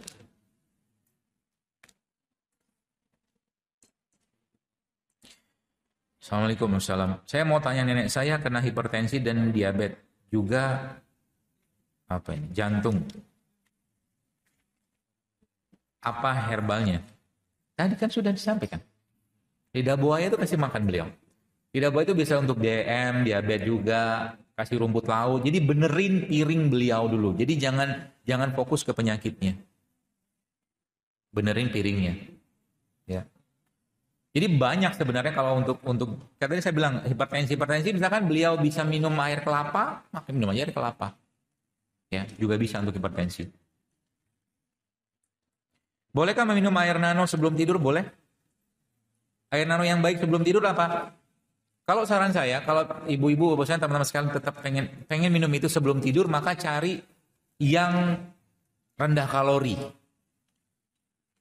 Air nanonya ya, atau air rimpusan itu rendah kalori. Contohnya apa? Rimpang. Rimpang-rimpangan atau bumbu itu rendah kalori itu. Jadi sebelum Anda bikin berapa jam gitu kan? Rata-rata sih 6 jam. 6 jam sudah mulai ekstraksi dia. Jadi misalkan ada jam 5, jam berapa? Jam 3 lah. Tidurnya misalkan jam 8 atau jam 9. Maka Anda rendam di jam 3 sore. Rendam jam 3 sore, nanti waktu mau minum, jam 9 malam kan, pas tuh. Dan jangan banyak-banyak. Segini udah cukup. Jadi kayak begini sebenarnya beberapa keping atau beberapa potong kunyit sudah cukup. Kunyit boleh, jahe boleh, ketumbar boleh, mau campur semua juga boleh, tapi nggak usah banyak-banyak. Dan jangan menuhin airnya. Ya, terlalu banyak juga tidak baik. Jadi kita butuh dikit saja, karena dengan dia ekstraksi keluar itu udah cukup untuk kita. Ya. Jadi bolehkah kalau buah tetap ada kalorinya. Jadi kalau lagi tidur berat, ya tubuh kita untuk mencernanya. Bukan berat sih, kerja lagi gitu. Jadi jangan bebani dengan kalori. Penyedap makanan yang boleh dan tidak boleh konsumsi apa? Kan penyedap makanan itu salah satu namanya kan glutamat. Kita kenalnya dengan MSG kan, monosodium glutamat. Nah itu Bapak sekalian bisa Anda bikin dari kaldunya jamur. Jamur itu glutamat alami. Maka kemarin saya sempat share kan resepnya itu yang jamur itu. Ya, itu bisa Anda bikin kaldu. Cara bikin kaldu gimana? Saya pun nggak tahu cara bikin kaldu, tanya ibu-ibu deh. Coba bikin kaldu dari jamur, nanti disimpan di kulkas. Jadi pengen masak apa, kasih kaldu jamur. Kan penyedapnya itu. Itu jauh lebih sehat daripada makan penyedap yang sintetik.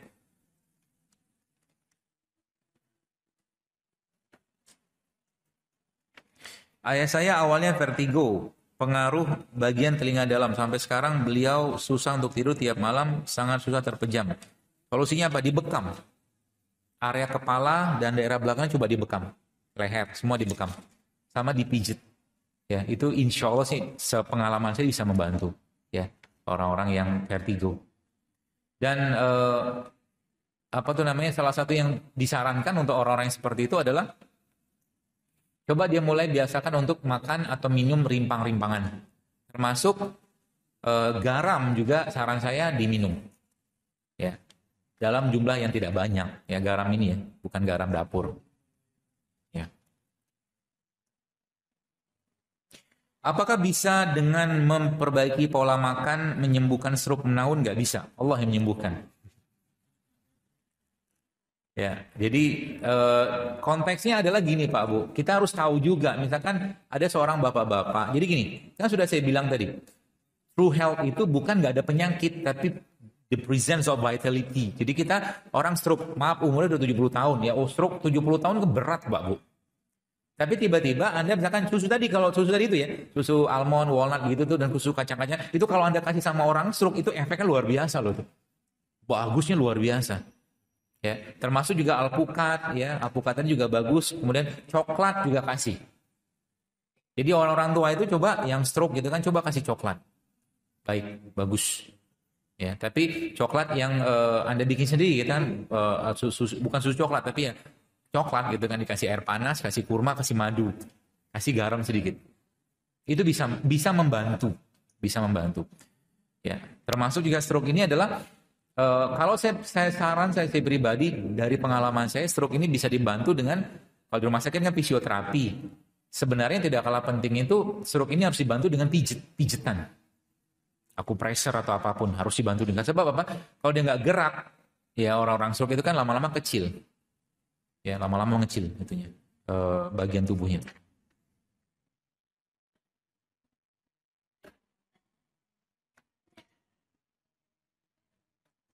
Apakah boleh menggabungkan protein hewani dalam apa nih?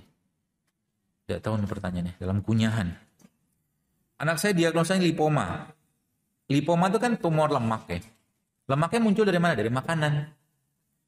Maka benerin makanan. Lipoma diapain? Kalau mau cepat angkat aja lah, dioperasi nggak apa-apa.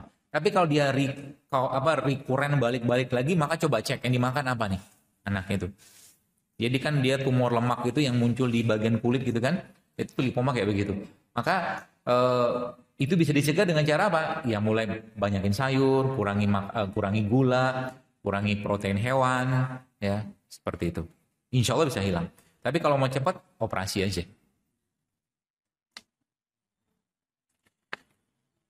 Adakah resep untuk orang dengan demam rematik jantung? Yang pernah saya share di IG itu bisa dipakai. Tapi mungkin, kan PJR namanya penyakit jantung rematik atau rheumatic heart disease. Itu bisa, setahu saya penyebabnya juga karena autoimun, setahu saya, nanti saya baca lagi. Tapi intinya bisa Anda pakai yang itu tuh. Yang resep jantung JSR itu. Atau tambah lagi dengan serai. Ya, air serai bisa insya Allah. Gini Bu, jadi gini. Dunia barat memandang penyakit itu, memandang tubuh manusia itu berkotak-kotak. Ada jantung, ada paru, ada ginjal gitu loh. Maka munculnya spesialis kan. Salah nggak? Nggak salah. Karena mereka punya konsep. Tapi secara holistik Anda pahami. Ketika Anda makan tempe, efeknya sampai ke otak nggak? Sampai ke otak. Gitu loh. Ketika Anda makan misalkan zaitun atau alpukat atau tadi misalkan coklatnya, efeknya juga sampai ke otak juga. Semua entire system. Karena dia masuk ke sini kan. Ke badan. Jadi dia ngefek tuh tidak hanya, jadi bedanya bahan-bahan kimia itu dengan katakanlah bahan-bahan alami itu kerjanya itu luas gitu loh. Ya makanya kalau kita membayangkan penyakit yang kita perlu pikirkan kira-kira, jadi Bapak kan bisa browsing sekarang kira-kira nutrisi apa yang saya bisa kasih untuk orang-orang dengan masalah jantung. Sini kali Anda browsing banyak tuh. Ya, tinggal nanti dan minta petunjuk sama Allah. Kadang-kadang ya begitu gampang Allah mudahkan. Saya tuh pernah ada pas ngisi satu training lah gitu kan. Ada seorang yang cerita, saya cerita tentang kedahsyatan herbal segala macam dan sampai akhirnya ada ibu-ibu yang saya sempat share juga di gitu kan, yang dia postingan saya 3.000 kan ditulis ulang sama dia dan ujung-ujung kesimpulan dia bisa menangis melihat kunyit gitu. Karena dia bilang begitu besar luar biasa kasih sayang Allah. Ini kayak begini yang kita mau kejar gitu. Jadi bukan ini yang menyembuhkan. Bukan, Allah yang menyembuhkan. Yang Allah ingin ke kita itu apa? Fafiru ilallah. Kembalilah pada Allah. Itu yang Allah inginkan. Sehingga nanti apa? Apa susahnya Allah ngobati penyakit jantung, rematik atau apapun? Bagi Allah tuh bisa jadi dengan minum seledri juga kelar gitu loh. Tapi kadang-kadang kita dengan ilmu kita itu, sekarang dengan keilmuan manusia zaman sekarang tuh merasa, oh kalau ini, kalau ini, seakan-akan udah tahu semua gitu kan. Padahal sampai detik ini, hipertensi tidak bisa diobatin. Betul lah? Berarti nggak bisa diobatin loh. Judulnya apa? Harus minum obat seumur hidup dan hipertensi terkontrol. Sekarang saya tanya, diabetes bisa diobatin nggak? Bisa. Jadi kalau bahasa Western medicine itu secara umum, bukan saya ngomong Western medicine digaung-gaungkan Barat dengan obat, fail sebenarnya udah gagal. Banyak yang nggak terselesaikan gitu loh. Antibiotik sekarang amoksisilin udah nggak mempan. Nggak mempan, Pak. Karena kita musuhin kuman luar biasa. Kenapa muncul kuman TBC di mana-mana? Karena kuman TBC itu habitatnya itu di tanah. Tanahnya kita rusak gitu loh. Sehingga mereka terbang kemana-mana. Gitu loh. Maka jangan rusak bumi. Kalau bumi rusak, semua rusak. Gitu. Ya. Jadi tadi kembali ke penyakit. Jadi ada nutrisi otak sama jantung mirip-mirip. Ya. Dan nutrisi terbaik untuk jantung apa? Zikir. Itu nutrisi yang paling baik. Autoimun itu juga sama. Autoimun itu obatnya apa? Zikir sama diruqyah badannya. Penyakit seperti itu. Jadi sehingga nanti ini tuh cuma membantu aja ya, herbal itu cuma bantu-bantu aja. Jadi enggak begitu luar biasa. Makanya coba lihat. Saya tuh kadang-kadang kayak terakhir saya share itu kan dari Ibu Hervita yang di Bogor itu. Itu sudah dinyatakan di rumah sakit tuh ini berat banget untuk hamil karena bolong lah segala macam. Tapi kuasa Allah, Pak Bu. Bisa hamil kayak begitu. Yang diminum apa? Lagi-lagi kunyit. Jahe, kurma gitu-gitu aja sebenarnya. Cuman yang Allah pengen lihat kesungguhan kita dalam menjaga badan itu sebenarnya. Sungguh-sungguh nggak gitu loh. Kalau sungguh-sungguh ya bisa jadi mungkin hanya dengan minum daun serai atau teh serai selesai urusan autoimunnya. Ya, seperti itu. Kalau tahu dan kentang yang diolah seperti apa? Tahu kan tidak fermentasi. Jadi tahu juga saran saya jangan sering-sering dimakan. Tempe kan fermentasi, kan pakai ragi. Kalau tahu kan enggak. Kalau kentang paling bagus diapain? Di mashed potato. Enak banget tuh. Itu paling the best itu. Dikukus sebentar sampai dia lembut, hancur-hancurin, kasih bawang merah, bawang putih gitu lah. Ibu-ibu paham bumbu itu, ya. Enak banget gitu ya. Ini biasanya nih permintaan. Dok, kalau makan mie instan sebaiknya berapa kali aja?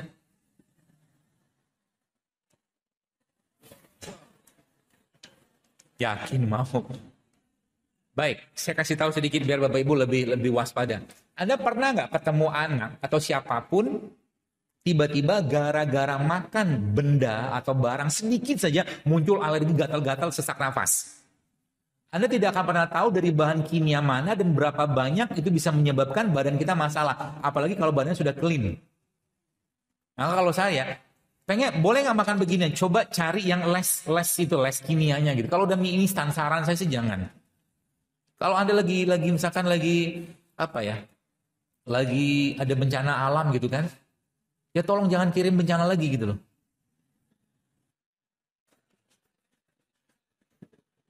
They need food gitu kan, mereka tuh butuh makan, bukan food like substance, bukan benda yang kayak makanan gitu loh. Yang sekarang gitu, beli sirup tuh yang 10.000, 15.000 tuh isinya apa? Air, gula, sama perisa, flavor. Jeruknya berapa banyak? 0,01%. Kan gitu. Itu yang dimakan orang tiap Ramadan. Akhirnya apa? Tarawihnya ngantuk, ngajinya boro-boro 1 khatam sekali sebulan gitu kan. Ya, seperti itu. Jadi kapan boleh makan mie instannya? Boleh. Tiap hari boleh, tapi saat Anda lagi tidur. Lagi mimpi aja udah enak kok, serius.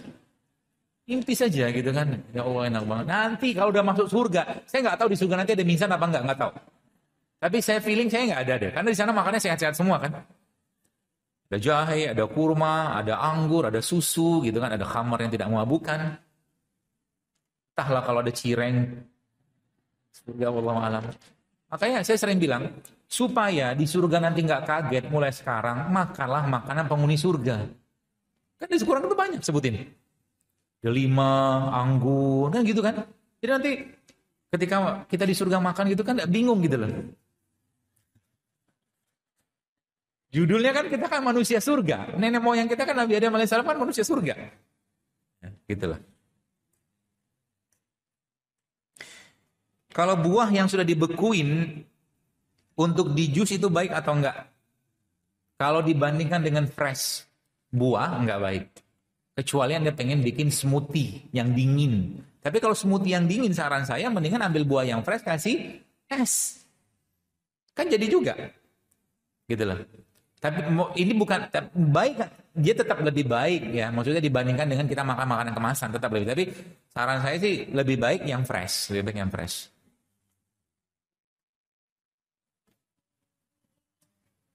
Dalam pembuatan rimpang-rimpangan itu lebih baik itu seperti apa? Diseduh atau dibikin seperti air renang? Paling gampang tuh dicemplungin ke air kalau saya sih.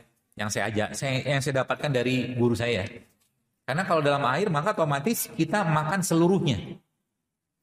Ya kalau dipanaskan dikhawatirkan kalau kita lupa ngangkat atau matikan kompornya hilang beberapa bahan di situ.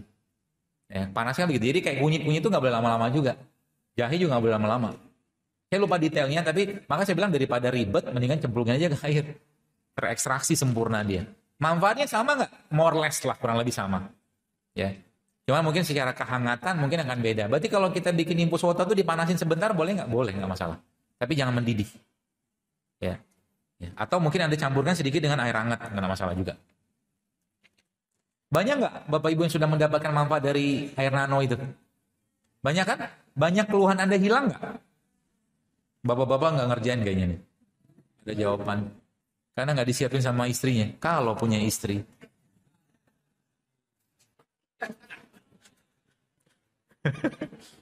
Kan gitu sekarang ya. Banyak manfaatnya. Tanpa sadar Anda sedang mendetoks. Tinggal nanti, kata kuncinya, Anda mau detoks apa yang mau didetoks dulu. Misalkan kalau kita bicara misalkan membersihkan usus, ya udah Anda campurin jahe, kunyit gitu kan.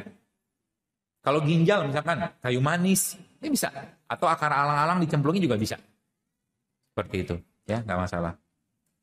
Dan yang saya pahami, yang saya dapatkan informasi dari waktu saya belajar itu ya itu mulai terekstraksi itu di 6 jam. Jadi kalau Bapak Ibu nyemplungin kayak misalkan jahe gitu kan, itu 6 jam dia sudah mulai keluar bahan aktifnya dalam air tadi.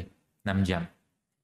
Dan dalam penelitian yang dilakukan itu disebutkan bahwa dia sudah mentok kadar maksimal pada bahan tadi di 12 jam. Sehingga kalau Anda refill lagi di 12 jam kurang bagus. Jadi nanti kalau Bapak Ibu mau nginfus minimal 6 jam baru dia ekstraksi dengan sudah cukup baik dan maksimal 12 jam. Kalau udah 12 jam apa dikerjakan? Kalau bahan-bahan misalkan buah, Anda bisa blender, Anda hancurin buat masker. Bisa. Iya, bisa buat masker.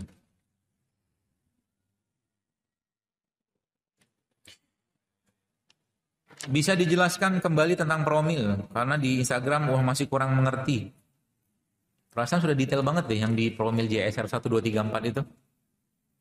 Intinya benerin tanahnya, banyakin puasa, kasih asupan yang baik untuk tanah. Kenapa? Dalam Al-Qur'an kan Allah bilang, dan istri-istrimu kata Allah adalah ladang tempat engkau bercocok tanam. Artinya digambarkan di situ ibarat sebuah ladang pertanian. Jadi kalau mau hamil gitu kan, maka otomatis tanahnya ini harus bagus.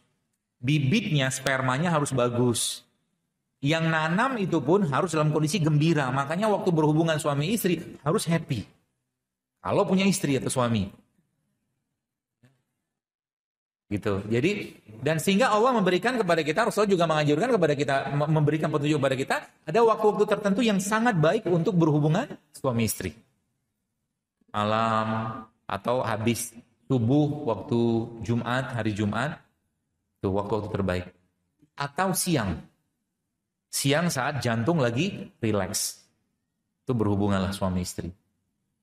Gitu. Ya. Jadi itu gambar seperti itu. Jadi menggemburkan tanahnya atau ladang pertanian itu dengan cara apa? Dengan cara puasa. Maka puasa, ya kalau Bapak Ibu yang bertanya ini mungkin punya suami juga yang mendengarkan ini, ya maka dua-duanya harus puasa. Karena puasa itu bisa menggemburkan tanah. Tanah itu tanah itu rahimnya, maaf. Dia akan mendetok, dia membersihkan. Kemudian bibitnya apa? Sperma suaminya. Sperma suaminya maka diperbaiki juga. Ya. Puasa pasti akan memperbaiki sperma suaminya. Yang pertama. Nutrisinya apa? Semua produk lebah itu mengandung hormon yang baik untuk reproduksi. Semua. Yang paling baik apa? Yang dimakan oleh ratu lebah. Kalau ketemu. Namanya apa? Royal jelly. Kalau ketemu. Royal jelly habis itu ada di bawahnya royal jelly itu yang kandungannya tidak kalah bagus itu adalah bipolen. Bipolen itu juga mengandung, jadi madu juga mengandung hormon. Ya, seperti itu. Jadi itu apa namanya polanya sih ya. Termasuk habatus sauda juga bisa dikonsumsi.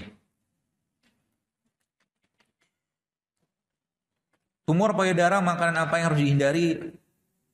Sudah jelas kali ya. Kalau pokoknya yang tadi apa namanya syarat ketentuan yang saya bilang itu berlaku untuk semua, termasuk orang yang kena tumor juga. Jadi kalau orang yang kena tumor, maka saran saya sih kanker atau tumor coba selama 3 bulan, Anda betul-betul namanya plant based diet. Plant based diet itu nggak makan protein hewan kecuali nabati saja selama 3 bulan. Tubuh akan recover. Karena yang saya baca dan dalam sebuah tulisan gitu kan, itu ternyata gen-gen kita itu bisa berubah ekspresinya ketika dietnya diubah menjadi diet sayur dan buah atau diet tumbuhan, bisa. Ya. Jadi nggak masalah, bisa dibantu seperti itu.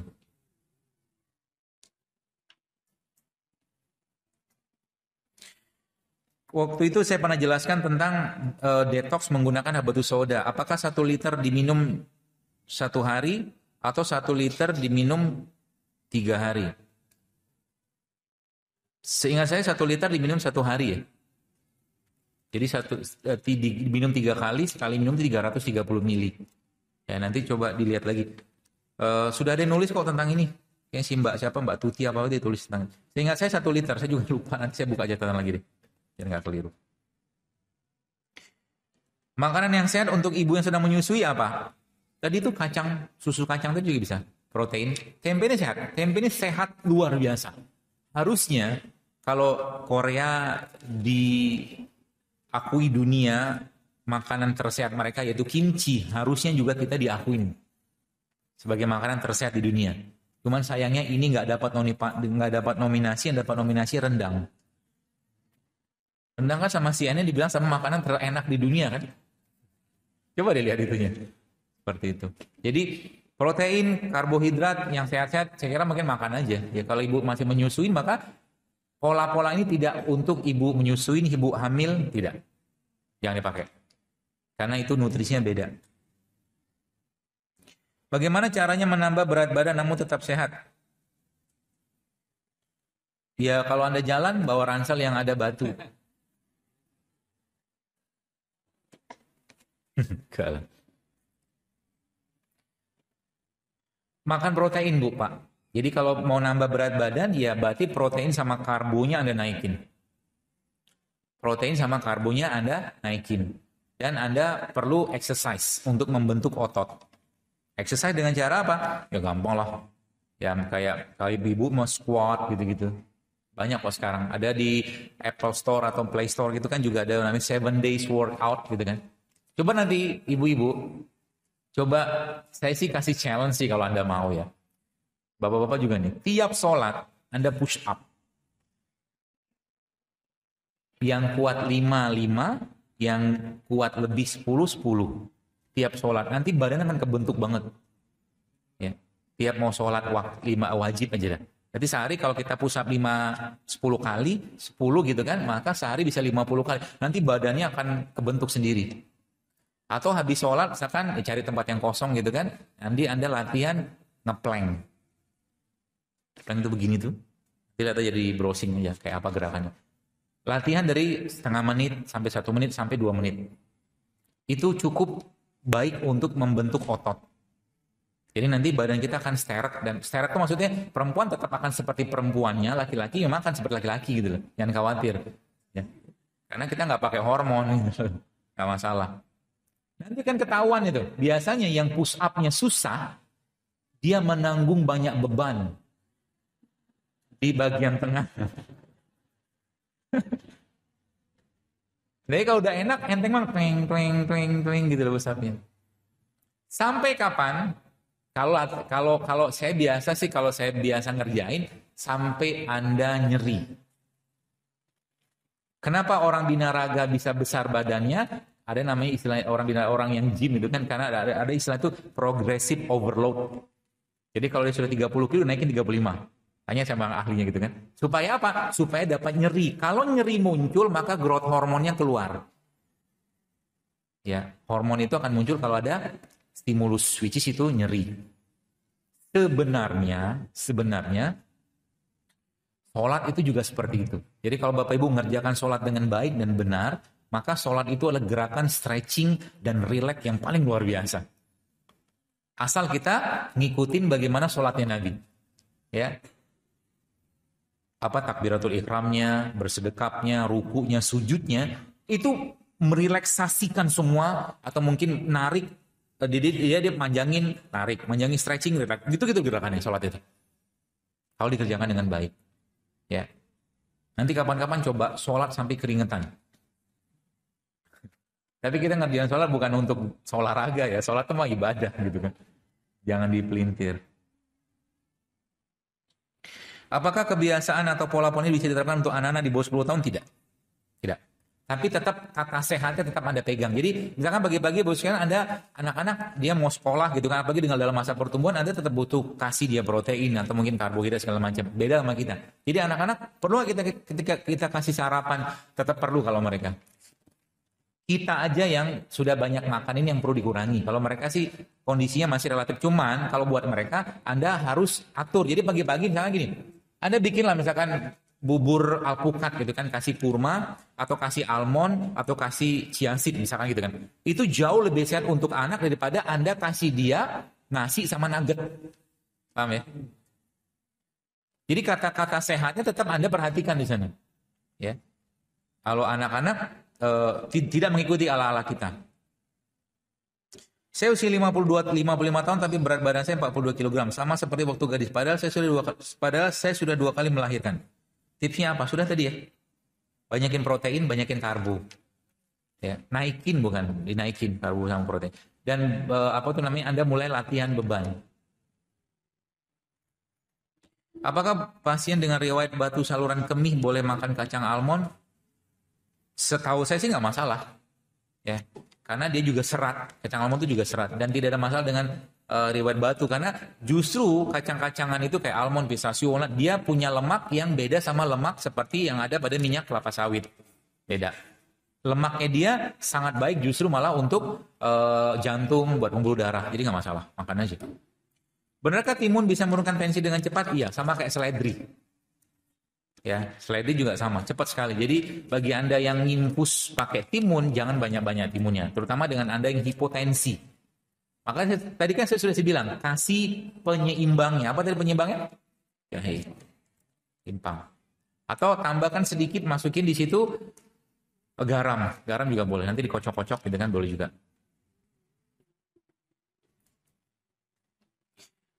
Tapi ini secara umum tadi pertanyaannya, saya sudah makan minum timun. Benarkah timun bisa menurunkan tensi tiap hari dengan cepat? Saya setiap hari rutin makan timun. Tapi tensinya nggak turun-turun. Apa sebabnya? Saya perlu tahu apa yang Bapak atau Ibu ini konsumsi di luar timun. Makan timun cuma satu, tapi sisanya banyak yang lain. Kita nggak tahu dari mana garamnya.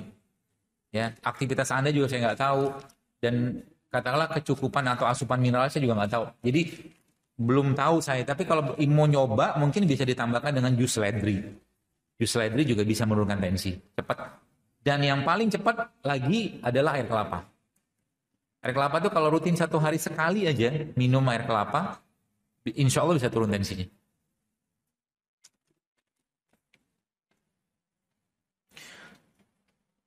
Ibu saya mengidap hernia, apakah ada cara lain selain operasi seperti pola makan atau pola hidup? Ada. Kalau hernia setahu saya, yang dari pengalaman saya sih ya, itu bisa dibantu dengan pijet, tapi harus orang yang paham. Karena hernia itu kan dia masuk bagian usus, bagian daerah-daerah jeroan tuh masuk ke cincin, kunci dia. Hernia itu begitu. Maka ini harus direlaksasikan lagi. Saya dulu pernah belajar ilmu urut pijetnya itu. Ya, cuman bapaknya itu nggak di sini orangnya ada di Jawa. Ya, tapi kalau bapak ibu bisa ketemu dengan orang yang bisa pijet, sebenarnya hernia itu bisa diperbaiki. Ya. Dan untuk makanannya jangan, atau mungkin saran saya sih jangan banyak makan daging karena berat di ususnya. Makan banyak makanan yang tinggi serat kayak mungkin pepaya, rumput laut, lidah buaya, ya, atau sayur-sayuran hijau, itu biasanya tinggi serat tuh, ya. Dan latihan untuk mengangkat kakinya. Jadi kayak apa tuh namanya? Ngangkat kaki seperti orang tidur, nanti kakinya itu ditaruh di dinding itu juga bisa membantu. Membantu ya. Tapi kalau untuk detailnya memang harus diurut. Dari yang saya pernah pelajari dari guru waktu itu memang itu bisa sembuh. Bisa sembuh dengan tanpa operasi, insya Allah.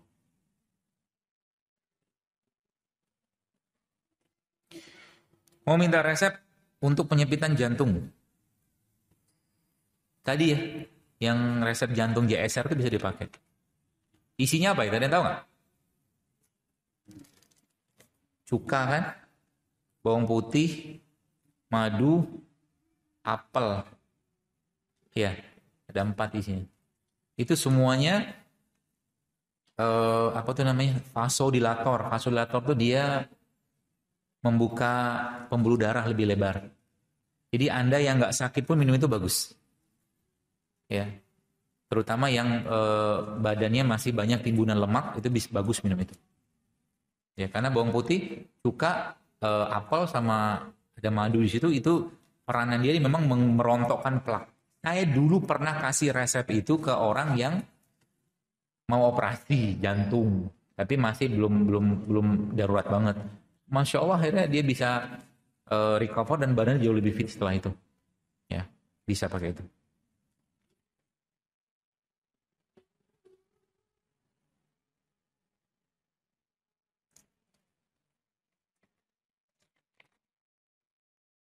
Suami saya masih belum bisa lepas nasi. Ya jangan dimasakin lah. Kalau tiap hari masih ada menu nasi atau digiling nasi merah dan makanan digoreng pakai minyak kelapa, kira boleh nggak? Boleh lah Bu. Daripada ibu nggak dikasih uang bulanan, nggak apa-apa. Ya pelan-pelan lah ya. Maksudnya kalau emang belum biasa, ya nggak usah dipaksain langsung. Tapi Bapak Ibu yang di sini sudah mulai mengurangi nasi, Anda mendapatkan banyak manfaat nggak? Banyak kan? Lebih enteng badannya kan? Kenapa? Karena Anda nggak makan gula. Jadi apa gula? Nasi itu, beras itu, nasi itu, nasi putih itu gulanya tinggi banget kok. Jadi satu piring nasi itu, saya belum tahu persisnya berapa itu. Makanya kalau orang makan kayak begituan, dia kalau nggak kepake, nggak ada enzim, nggak ada mineral, nggak ada serat, tubuh akhirnya minta relax, minta istirahat. Makanya orang biasanya habis makan nasi berlebihan, ngantuk. Gitu loh. Boleh nggak makan nasi? Boleh. Saran saya kalau Bapak Ibu masih pengen makan nasi, nanti lauknya dibanyakin, nasinya dikit aja. Kalau memang masih makan nasi putih ya. Udah kan berapa banyak nasinya? 1 sendok makan saja. Loh, protes. Anda butuh karbohidratnya atau jatuh cinta sama nasinya? Kalau Anda butuh karbohidratnya, maka pilihan karbohidrat banyak yang lain. Tapi memang Anda sudah jatuh cinta sama nasi, ya sudahlah, saya nggak bisa ngomong apa-apa. Gitu loh. Saya kadang-kadang kalau nggak ada nasi itu ya nggak makan, berbagai macam itulah doktrin yang muncul gitu kan. Nasi merah sama nasi bagus mana beras merah sama hitam? Kalau bisa ketemu beras hitam. Kalau ketemu. Ya karena itu dulunya disebut dengan forbidden rice. Hanya raja-raja yang boleh makan beras hitam zaman dulu. Itu makanan mahal itu. Karena seratnya, mineralnya, karbonya masih kompleks semua, masih bagus. Tapi kalau nggak ada ya beras merah. Beras merah ini masih relatif aman karena sampai sekarang belum ada petani yang iseng memutihkan beras merah. Jadi masih aman. Kalau beras putih kan diputihkan lagi sama dia kan. Beras biasa gitu diputih, kinclongin segala macam, dia bla bla bla gitu loh.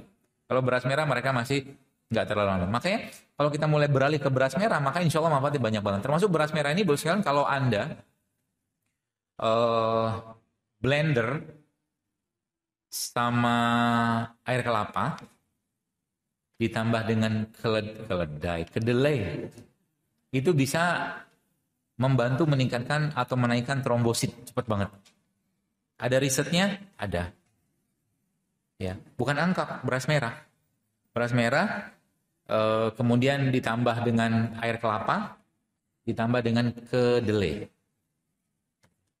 Kan kedelai nggak boleh. Ketika ketemu air kelapa aman dia. Air kelapa itu dia relatif asam. Jadi makanya air kelapa itu bisa dipakai digunakan untuk fermentasi. Gitu.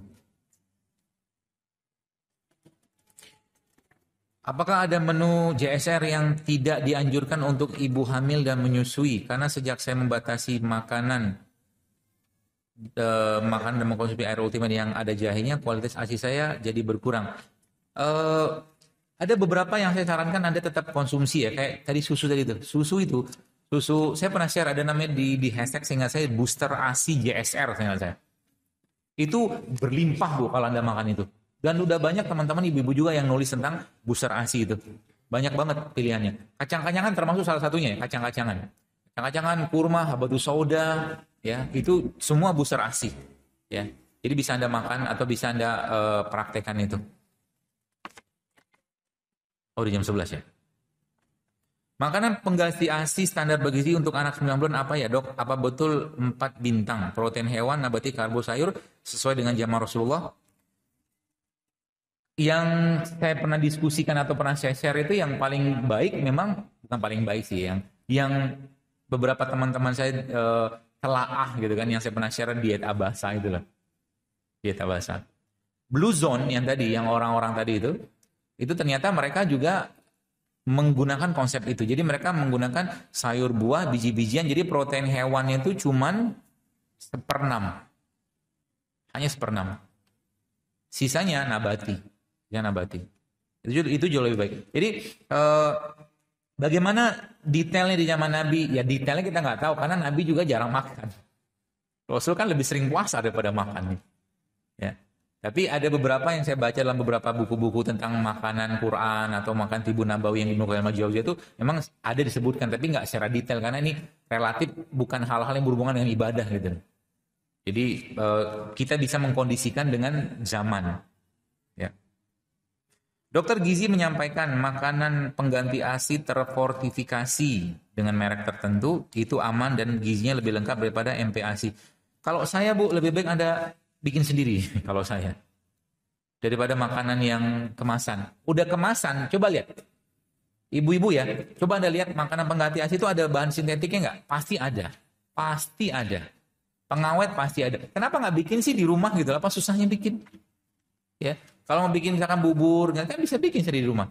Atau mungkin nggak usah yang kemasan, Anda beli yang sekarang tuh banyak yang jual bubur set bayi, itu kan lumayan banyak tuh. Ya, tapi lebih baik bikin. Istri saya kebetulan juga bikin. Biasa waktu dia bikin makanan pengganti ASI itu dia bikin di rumah. Bubur kasih kaldu apa, dan anak-anak juga suka gitu. Nggak masalah. Saran saya, less processed food, termasuk buat anak-anak juga. Ya, bagi Anda yang masih ngasih kayak begini, saran saya itu untuk darurat aja lah. Bikin sendiri di rumah, lebih besar pahalanya untuk Anda daripada beli yang jadian.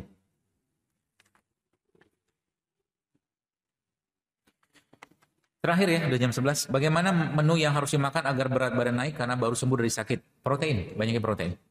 Protein itu bisa dapatkan dari mana? Dari hewan bisa, nabati bisa, atau mungkin bipolen juga protein. Bipolen juga protein, ya. Itu bisa Anda tambahkan. Karbohidrat boleh nggak? Boleh, tapi karbohidrat yang jangan kayak nasi. Jadi karbohidrat seperti apa? Ya beras merah atau beras hitam, kentang juga boleh. Ya, itu bisa. Atau mungkin apa tuh namanya sekarang tuh sudah mulai banyak tuh yang kayak sorghum. Sorghum tuh bagus. Tepung sorghum. Ya. Sorghum atau yang shirataki. Shirataki.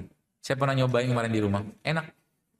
Ya, itu glycemic indeksnya rendah atau kadar gulanya rendah, tapi dia masih banyak bahan atau bahan nutrisi yang baik ada pada bahan tadi. Jadi insya Allah bisa Anda konsumsi. Ya, seperti itu. Baik, saya kira mungkin cukup udah jam 11. Mudah-mudahan bermanfaat dan mohon maaf kalau ada yang salah dari apa yang saya sampaikan ini dan semoga kita bisa sehat selalu dan dengan kesehatan ini kita lebih bisa meningkatkan ketaatan, ketakwaan kita kepada Allah Subhanahu wa taala dan lebih bisa lagi menganjurkan atau mengajak orang untuk hidup sehat